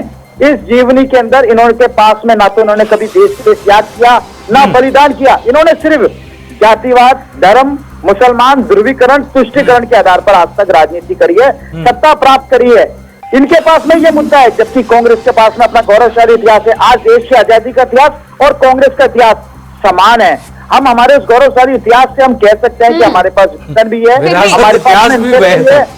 फिर भी प्रियदर्शी जी, फिर भी आत्मविश्वास में कहीं ना कहीं कमी है। ठीक है, आते हैं आपके पास, आ रहा हूं आपके पास, भट्टागर साहब आ रहा हूं, हितेंद्र जी आपके पास भी आ रहा हूं। देवराज इस वक्त हमारे साथ जुड़ गए, इंडिया वॉइस संवाददाता बाड़मेर से। बाड़मेर की हवा क्या कह रही है फिलहाल, और चूंकि जब बात राजनीति की होती है और बाड़मेर अपने आप पे एक ऐतिहासिक सीट है राजस्थान की। जी, बताना चाहूंगा जिस प्रकार से बाड़मेर को हॉट सीट बन चुकी है पूरे भारत की, और इसमें जिस प्रकार से निर्दलीय प्रत्याशी जो देवेंद्र सिंह भाटी जो 26 साल का युवा है, उसने जैसे ही ताल ठोकी और निर्दलीय चुनाव लड़ने की बात आई, उसके बाद से जैसे उन्होंने चुनाव लड़ा और चुनाव में आज जिस प्रकार से उसके समर्थक में युवा जो है वोटिंग करने ज्यादा पहुंच रहे हैं। बिल्कुल नहीं, इसके साथ ही साथ चूंकि सवाल यहाँ पर ये भी है कि वोटर्स जो है देवराज, वो किस तरह से आप अपना इंटरेस्ट दिखा रहे हैं वोटिंग को लेकर। बताना चाहूंगा सुबह से जिस प्रकार से बाड़मेर जो गर्मी का इलाका ज्यादा जाता था और बाड़मेर सीमावर्ती भारत पाकिस्तान का जो इलाका है, यहाँ पे भीषण गर्मी है। सुबह से यहाँ पे तेज तरह गर्मी चालू हो गई है, उसके बाद से लगातार युवा लोग जो वोटर है देने के लिए सुबह से पहुंच रहे। और बताना चाहूंगा अगर कैमरामैन से आप कहेंगे तो भीड़ भी दिखा सकते हैं आराम से, जिस प्रकार से ये देखिए आप सुबह से यहाँ पे अगर बात कर सकते हैं तो बात भी कर लीजिए लोगों से। जी, हमारे साथ युवा है, उन युवा से बात कर। क्या नाम है आपका? जी, रोहित। बताइए आपको क्या लगता है, आपके क्या मुद्दे हैं इस बार? आप सुबह से लगातार वोटिंग के लिए पहुंचे हैं। सर, मुद्दे तो ये है कि हमें कोई जाति और धर्म के नाम पे वोट नहीं देना चाहिए।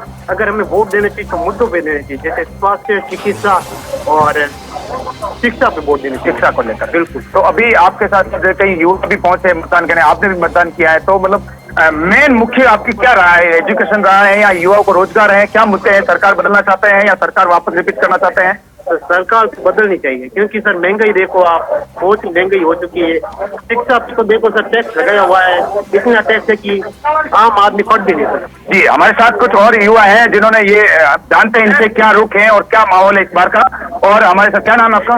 वकील प्रेम प्रकाश। सबसे बड़ी बात तो यह है कि लोकतंत्र का ये महापर्व उत्सुकता के साथ मनाया जा रहा है, और आप जहाँ पे खड़े हो पत्रकार महोदय, ये बाड़मेर की सीमाओं का एक जो बैकवर्ड जो है वार्ड है, और यहाँ भाग संख्या 3 लगती है, 126, 126, 27।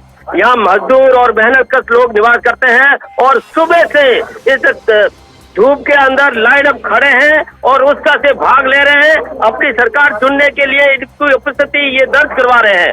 और जहाँ बाड़मेर का नजारा देखें तो त्रिकोणीय संघर्ष है, और देखते हैं किसके सिर पे ताज लगता है, ये बात की बात है। क्या मुद्दे, मुख्य मुद्दे क्या है? यहाँ का आप बैकवर्ड इलाका बता रहे हैं, बाड़मेर सीमावर्ती इलाका भी है। हमारे मुख्य मुद्दे हैं कि जो रोजमर्रा की जिंदगी जो इंसान जीता है, उसके जो सुख अधिकार है, उसके ईजमेंट है, उसको बिजली, पानी, सड़क मिलने चाहिए सबसे पहले। और जो भारतीय संविधान की व्यवस्था है वो पूर्ण रूप से लागू होनी चाहिए। ये जो चीज हमेशा मजदूर और गरीब और समाज की अंतिम पंक्ति में रहने वाले इंसान के दिल और दिमाग में रहती है। देखिए, जिस प्रकार से यहाँ के युवाओं का, वोटरों का साफ तौर पर कहना है, शिक्षा है, एजुकेशन है, यहाँ की मूलभूत सुविधाएं है, समस्या है, उनको लेकर मतदान किया जा रहा है। और सुबह से करीबन सुबह 7 बजे से लोग यहाँ पे भीड़ पहुंच रही है और लगातार वोटिंग शुरू है और आराम से वोटिंग भी हो रही है। जी बिल्कुल देवराज, तो इस तमाम जानकारी के लिए बहुत बहुत शुक्रिया आपका। तो लगातार जिस तरह से राजस्थान में आप देख पा रहे हैं वोटिंग का सिलसिला यहाँ पर जारी है, लेकिन मत प्रतिशत जिस तरह से अलग अलग जगहों से निकलकर सामने आ रहा है, 9 बजे तक का मत प्रतिशत निकलकर सामने आया था, 11 बजे तक कितने प्रतिशत वोटिंग बढ़ी है उसके लिए अभी थोड़ा इंतजार करना होगा। इतनी बड़ी संख्या में हमें आशीर्वाद देने आए हैं, मुझे विश्वास है पहले चरण में टीएमसी, कांग्रेस जैसे जो दल जो फर्स्ट राउंड हुआ ना, पहले चरण में जो दल पस्त हो गए थे, अब आज दूसरे चरण में ध्वस्त हो जाएंगे। इसलिए मालदा में भी हर तरफ यही गुंज है, फिर एक बार, फिर एक बार, फिर एक बार, फिर एक बार, आभार एक बार, आभार एक बार, आभार एक बार। साथियों, एक समय था जब बंगाल पूरे देश के विकास का नेतृत्व करता था, चाहे सामने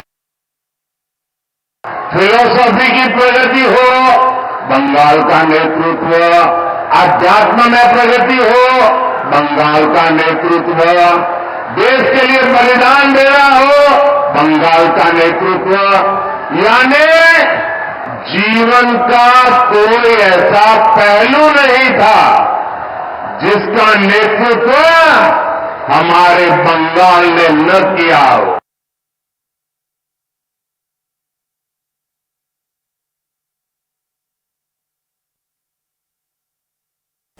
तो यहां पर वोटिंग लगातार जारी है, जहां पर 88 सीटों पर ये वोटिंग चल रही है 13 राज्यों की, और इंडिया वॉइस लगातार और इंडिया वॉइस के रिपोर्टर पल पल की अपडेट आप तक पहुंचा रहे हैं, चप्पे चप्पे पर इस वक्त मौजूद हैं।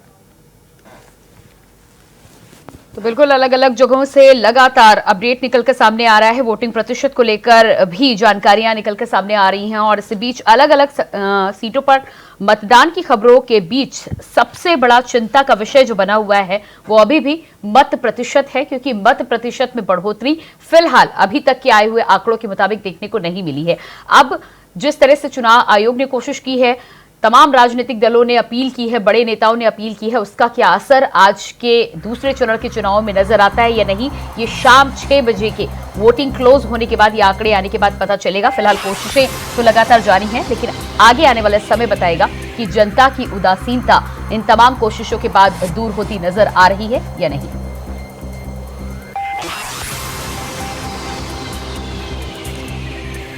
तो जहां पर लगातार सत्ता का संग्राम जारी,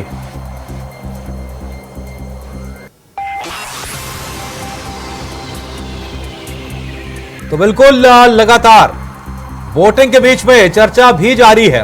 अब आपके पास आऊंगा हितेंद्र शर्मा जी। देखिए, अभी आप सुन रहे थे मोदी जी की आवाज भी आपने सुन ली होगी, आपने बाड़मेर से संवाददाता को भी सुन लिया होगा, आपने जोधपुर से भी संवाददाता को सुन लिया होगा। देखिए, आप जब सरकार में आए थे सर, तो हमने बड़े बड़े होर्डिंग्स देखे, बड़े बड़े पोस्टर्स देखे, बहुत हुई महंगाई की बार, अब की बार मोदी सरकार बेरोजगारी को खत्म करेगी, मोदी सरकार। आप मानते हैं सर कि इस पूरे चुनाव से और इस पूरे चुनाव में वो तमाम मुद्दे जो हैं वो गायब रहे, गायब है, और अभी चूंकि चुनाव प्रचार चल रहा है और बीजेपी के लिए एक मुश्किल बात है, क्योंकि लोग पूछ रहे हैं कि क्या हुआ तेरा वादा किया था कि जनता के जीवन स्तर को बेहतर बनाएंगे। हम लोगों ने पिछले 10 साल में उस दिशा में काम करा। 12 करोड़ घरों में शौचालय बने, 25 करोड़ लोगों को गरीबी की रेखा से बाहर निकालने का काम किया तो मोदी सरकार ने, भारतीय जनता पार्टी की सरकार ने किया। 80 करोड़ लोगों तक पिछले 5 साल में कोरोना से लेकर अभी तक मुफ्त राशन की व्यवस्था की है। तो मोदी ये कह रहे 30 लाख नौकरियां खाली पड़ी है, कांग्रेस वाले कह रहे हैं। उसको भी चरणबद्ध तरीके से जो भी नौकरियां खाली है उन भर्तियों को भरने के लिए। अरे सर आप तो वही बात करने लग गए ना, 10 साल सर था ना है अभी, मतलब 10 साल का कार्यकाल हो गया सर, आप अब कह रहे हैं चरणबद्ध तरीके से उसको करेंगे।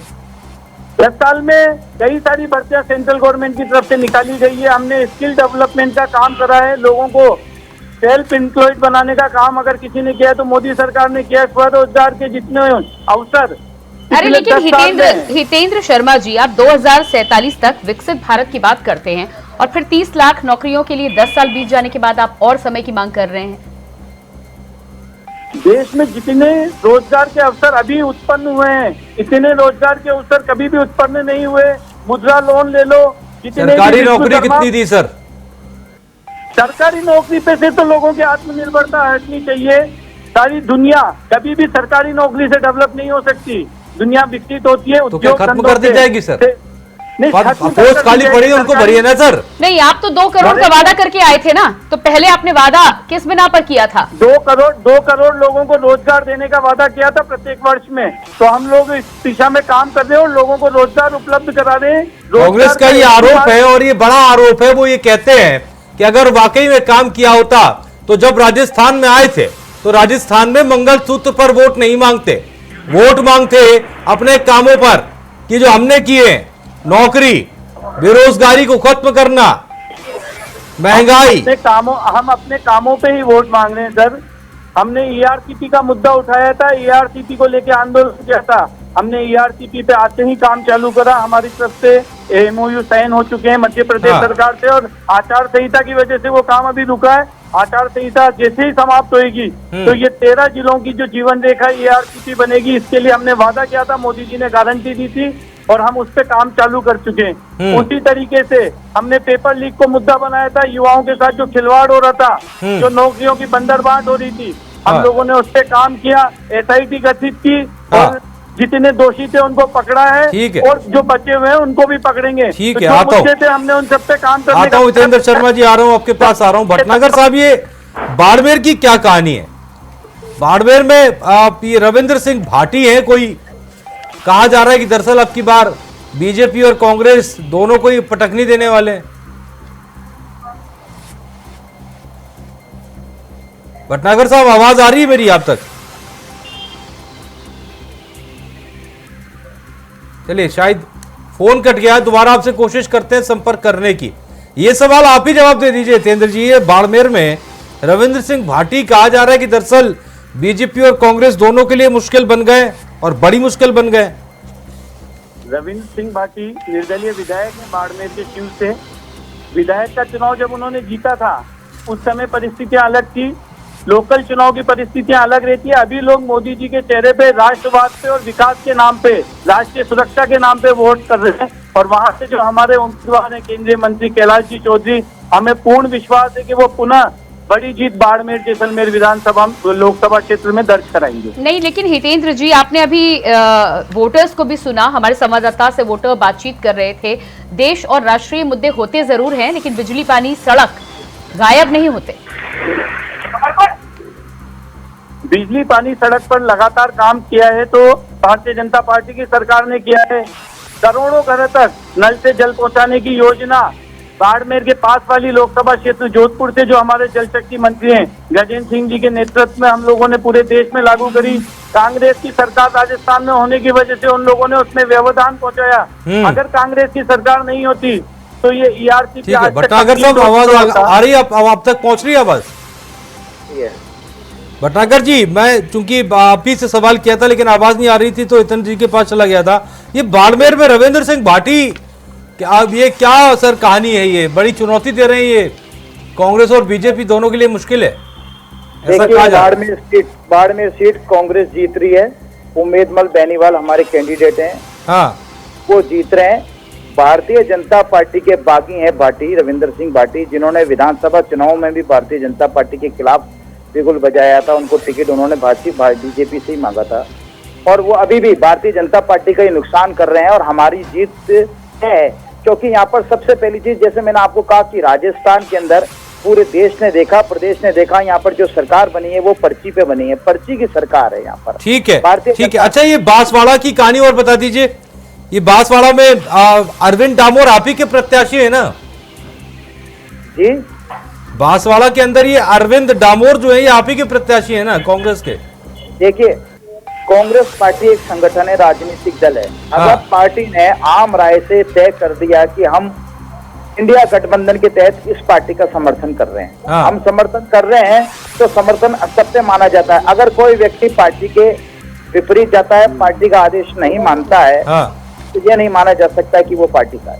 अरे ये तो अरविंद डामोर कांग्रेस छोड़ दी इन्होंने, ऐसा है। इनको सिंपल दिया था, बाद में समर्थन दिया, तो हमारा ये यही तो ना सर, सवाल तो यही है सर, सवाल यही है। पूरे इंडिया गठबंधन में अगर हम देखें सीट शेयरिंग को लेकर और तमाम मुद्दों को लेकर सर एक राय क्यों बनते बनते बहुत देर हो जाती है।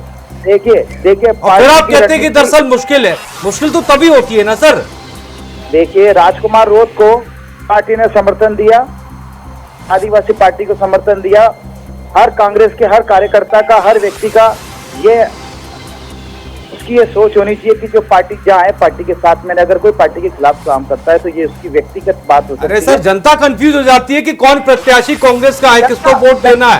जनता आप सोचिए ना, खुद ही कंफ्यूज हो जाएगी ना जनता। नहीं, मैं आपको बिल्कुल। और ऐसा आप यकीन मानिए सर कि जम्मू कश्मीर से लेकर कन्याकुमारी तक ऐसी कई सारी सीट हैं जहां आपने सिर्फ कंफ्यूजन की है जनता के लिए। देखिए, ये आपके बिहार की पूर्णिया में आप कांग्रेस से पप्पू यादव अलग प्रत्याशी है, इंडिया गठबंधन से प्रत्याशी अलग है, और पप्पू यादव कांग्रेस में। ऐसी बहुत सी कहानी है सर। खैर, आऊंगा आपके पास, आऊंगा, जवाब लूंगा सर। बूंदी से इस वक्त इंडिया वॉइस के संवाददाता हमारे साथ जुड़ गए हरीश। बताइए बूंदी का क्या अपडेट है फिलहाल वोटिंग को लेकर? जी, बूंदी का अपडेट मैं आपको बताना चाहूंगा। जिस तरीके से सर इसके अंदर वॉइस वापस गूंज के आ रही है रिकॉर्डेड। जी, आप अपनी बात पूरी करें। जी, बूंदी के अंदर जो मतदान प्रतिशत सुबह से लेकर लाइनें जो कतारें लगी हुई थी, उस लोगों में काफी उत्साह है, और वोट परसेंटेज जो फर्स्ट फेज में कम हुआ था उसको अभी उत्साह के साथ जो यहाँ की जनता वो बढ़ाने में लगी हुई है। अगर हम बूंदी की 3 विधानसभा सीटों की बात करें तो यहाँ पे लोगों में काफी उत्साह नजर आ रहा है। 9 लाख करीब यहाँ के वोटर है 3 विधानसभाओं में, जो वोट डालने के लिए लाइन में, आप मेरे पीछे देख सकते हैं कतार में। ये जो यहाँ 2 बूथ है, 2 बूथों में, एक इस तरफ 73 और एक तरफ 74 जो है 2 बूथ लगाए गए हैं। उन दोनों बूथों में लाइन कंटिन्यू चल रही है, और यहाँ पे जो फर्स्ट वोटर है उनमें काफी उत्साह देखा जा रहा है। जी हरीश, गर्मी का क्या हाल है, और आप उत्साह की बात करें, कितने प्रतिशत तक वोट अभी तक पड़ चुके हैं? देखिए, अभी 35 करीब वोट है जो यहाँ पे गिर चुके हैं। 35% वोट है, 35% के करीब लगभग यहाँ वोट गिर चुके हैं। और गर्मी सुबह तेज थी, अभी हल्के बादल होने से कुछ आराम जरूर मिला है, लेकिन हवाएं बंद है, और उसके साथ में गर्मी तेज होने के साथ में लोगों में जिस तरह से गर्मी बढ़ रही है उसी तरह लोगों में वोटिंग का उत्साह भी बढ़ रहा है। जी अच्छा, तो आपका कहना है कि गर्मी के साथ साथ मौसम का असर वोटर्स पर, उनके उत्साह पर होता हुआ नजर नहीं आ रहा बूंदी सीट पर? जी बिल्कुल, ऐसा कुछ भी नजर नहीं आ रहा है, क्योंकि लोगों में जिस तरीके से वोटिंग को लेकर उत्साह है, गर्मी को नजरअंदाज करते हुए मतदान केंद्र तक पहुंच रहे हैं और अपने मत का प्रयोग कर रहे हैं। जी बिल्कुल, अलग अलग जगहों से जिस तरह से वोटिंग मत प्रतिशत को लेकर कहीं ना कहीं चिंता निकलकर सामने आ रही है, क्या लगता है राजस्थान में वोटर्स सामने आकर वोट करेंगे और मत प्रतिशत में बढ़ोतरी दर्ज की जाएगी इस बार? जी, इस बार तो सेकंड फेज है, उस सेकंड फेज में कहीं ना कहीं मतदान प्रतिशत है वो बढ़ने की आशंका है, और बढ़ भी सकती है, क्योंकि फर्स्ट फेज में जिस तरह से मतदान कम हुआ था, लोग घरों से बाहर निकल के नहीं आए थे, और जो कैंडिडेट है उनके आदमी उन मतदाताओं को मतदान केंद्र तक लाने में असमर्थ रहे थे। लेकिन इस बार जो मतदाता है वो खुद अपने आप मतदान केंद्र तक पहुंच रहे हैं। इसके अलावा जो कैंडिडेट के जो नॉमिनेशन आदमी है, वो आदमियों को घरों से निकाल के और मतदान केंद्र तक लाने में, समझाने में समर्थ हो रहे हैं, ताकि मतदान प्रतिशत बढ़ा जा सके। बिल्कुल हरीश आचार्य, अब क्या कुछ अभी तक मतदान को लेकर जो आंकड़ा है वो सामने आ पाया है चुनाव आयोग की तरफ से? चुनाव आयोग की तरफ देखा जाए तो 35%, 35% वोटिंग अभी तक आने की पूरे जो हाड़ौती संभाग है उसकी जो बन रही है, 35% मतदान अभी तक वोटिंग कही जाएगी। अगर 35 तक अभी तक अगर पहुंच रहा है, बाकी सीटों पर अगर हम देखें तो 10%, कहीं 12% का आंकड़ा जो नजर आ रहा है, और उस हिसाब से बूंदी में काफी जनता जो है वो सजग है वोटिंग को लेकर। राजस्थान की कई सीटों को लेकर ये माना जाता है कि स्मार्ट वोटर जिस तरह से कहा जाता है, और अगर वाकई में वोट प्रतिशत में बदलाव निकलकर सामने आता है तो ये अच्छी खबर कहीं ना कहीं राजस्थान से निकलकर सामने आ। और इसी बीच बड़ी खबर निकलकर सामने आ रही है, इलेक्शन ब्रेकिंग। उत्तर प्रदेश में सुबह 11 बजे तक 24.31% वोट, राजस्थान में सुबह 11 बजे तक 26.84% वोट, वहीं छत्तीसगढ़ में सुबह 11 बजे तक 35.47% वोट पड़े। बिहार में अब तक 21.6 68% हुआ मतदान। तो उत्तर प्रदेश में सुबह 11 बजे तक 24.31% मतदान। तो अजदेश, जिस तरह से यहाँ जानकारी निकलकर सामने आ रही है, सबसे कम वोटिंग की बात की जाए आंकड़ों में तो उत्तर प्रदेश यहाँ नजर आ रहा है। छत्तीसगढ़, राजस्थान स्थिति बेहतर।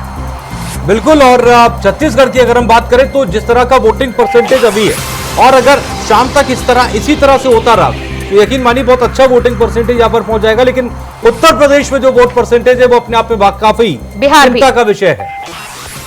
जी बिल्कुल, बिहार में भी वोटिंग प्रतिशत यदि देखा जाए तो अब तक 21% वोट ही निकलकर सामने आया। उत्तर प्रदेश और बिहार हमेशा से। चलिए इस वक्त रिया जुड़ गई न्यूज रूम से। रिया, 11 बजे तक का वोटिंग परसेंटेज आ गया है, क्या कह रहे हैं वोटर्स? जी अजितेश जी, मैं आपको बता दूं, जिस तरह से अगर हम वोटिंग परसेंटेज पे देखें तो 13 राज्यों की 88 सीटों पर मतदान जो है सुबह 7 बजे से लगातार जारी है। अब समय जो है वो लगभग जो है 12 बजने वाले हैं, लेकिन जो वोटिंग आंकड़े हमारे पास है 11 बजे तक के। और वोटिंग आंकड़ों पर अगर एक बार नजर डालें तो आप देख सकते हैं कि सबसे ज्यादा जो वोटिंग प्रतिशत है वो छत्तीसगढ़ का है, जो कि 35% के आसपास है। त्रिपुरा का देखें तो 36% है, जो कि काफी ज्यादा है। बाकी अगर बात उत्तर प्रदेश की करें तो 24% मतदान जो हुआ है अभी तक हुआ है। साथ ही असम में 27.43%, जम्मू कश्मीर में 26%, कर्नाटक में 22% और वेस्ट बंगाल में 31% मतदान हुआ है। राजस्थान की बात करें तो 26.84%, केरला में 25.61%, त्रिपुरा में 36.42%, महाराष्ट्र में 18, जो कि सबसे ज्यादा कम है। अभी तक जो भी वो 13 राज्य हैं जिनमें अभी वोटिंग चल रही है उनमें सबसे कम महाराष्ट्र का आंकड़ा है, जिसमें 18.83% है।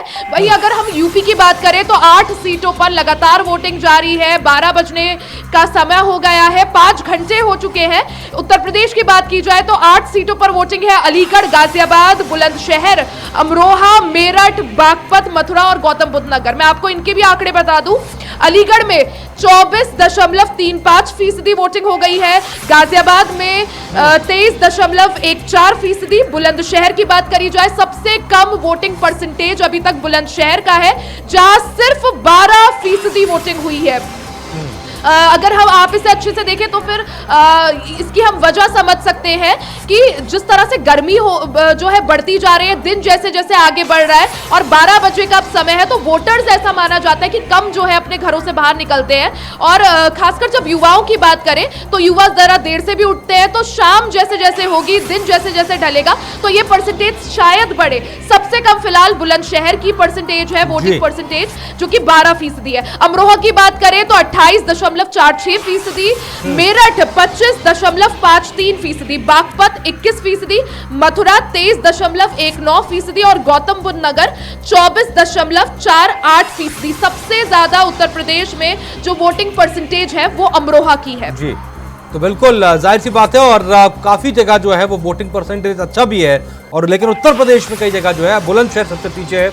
और इसकी पीछे की वजह रिया अगर हम देखें तो अभी जिस तरह से हम लगातार अपडेट्स दिखा रहे थे, बुलंदशहर में 2 गांव की तरफ से वोटिंग का बहिष्कार कर दिया गया था और तमाम लोगों ने मनाने में लगे थे, लेकिन वो नहीं माने थे। इसकी एक वजह ये भी हो सकती है। बाकी अमरोहा की बात करें तो काफी बेटर जो है। और वहीं तो इस वोटिंग के बीच बीजेपी नेता लक्ष्मीकांत वाजपेयी से बातचीत की इंडिया वॉइस संवाददाता। मेरठ में जहां भारतीय जनता पार्टी के राष्ट्रीय उपाध्यक्ष डॉक्टर लक्ष्मीकांत वाजपेयी अपने परिवार के साथ वोट डाल के अभी बाहर आए हैं, जिनसे हम बात करेंगे। सर, आज दूसरे चरण का मतदान है, आपने भी वोट डाला है, क्या कहें? नहीं, मैंने और मेरी पत्नी ने वोट डालने के लिए अपने मतदान केंद्र पर आए थे और अपने मतदान को हमने ईवीएम मशीन का बटन दाबकर मतदान किया है और मतदान हमने भाजपा के पक्ष में किया है। क्या माहौल लगता है जो है दूसरा चरण आ चल रहा? नहीं, माहौल निश्चित भारतीय जनता पार्टी यहाँ से विजयी होगी, इसमें कोई संदेह नहीं है। लगातार जिस तरह से यहाँ जो आप मौजूदा प्रत्याशी हैं, बाहरी होने का लगातार जो विपक्षी हैं, अवतार सिंह भलाना जी मेरठ से सांसद रहे, वो बाहरी नहीं थे क्या? आदरणीय बहन मोहसिना किदवई जी मेरठ से सांसद रही हैं, वो बाहर के नहीं थे। और ये तो रामायण सीरियल के राम, विश्व प्रसिद्ध सीरियल, शायद इतिहास में छोटे पर्दे पे से ज्यादा प्रसिद्ध सीरियल नहीं हुआ है।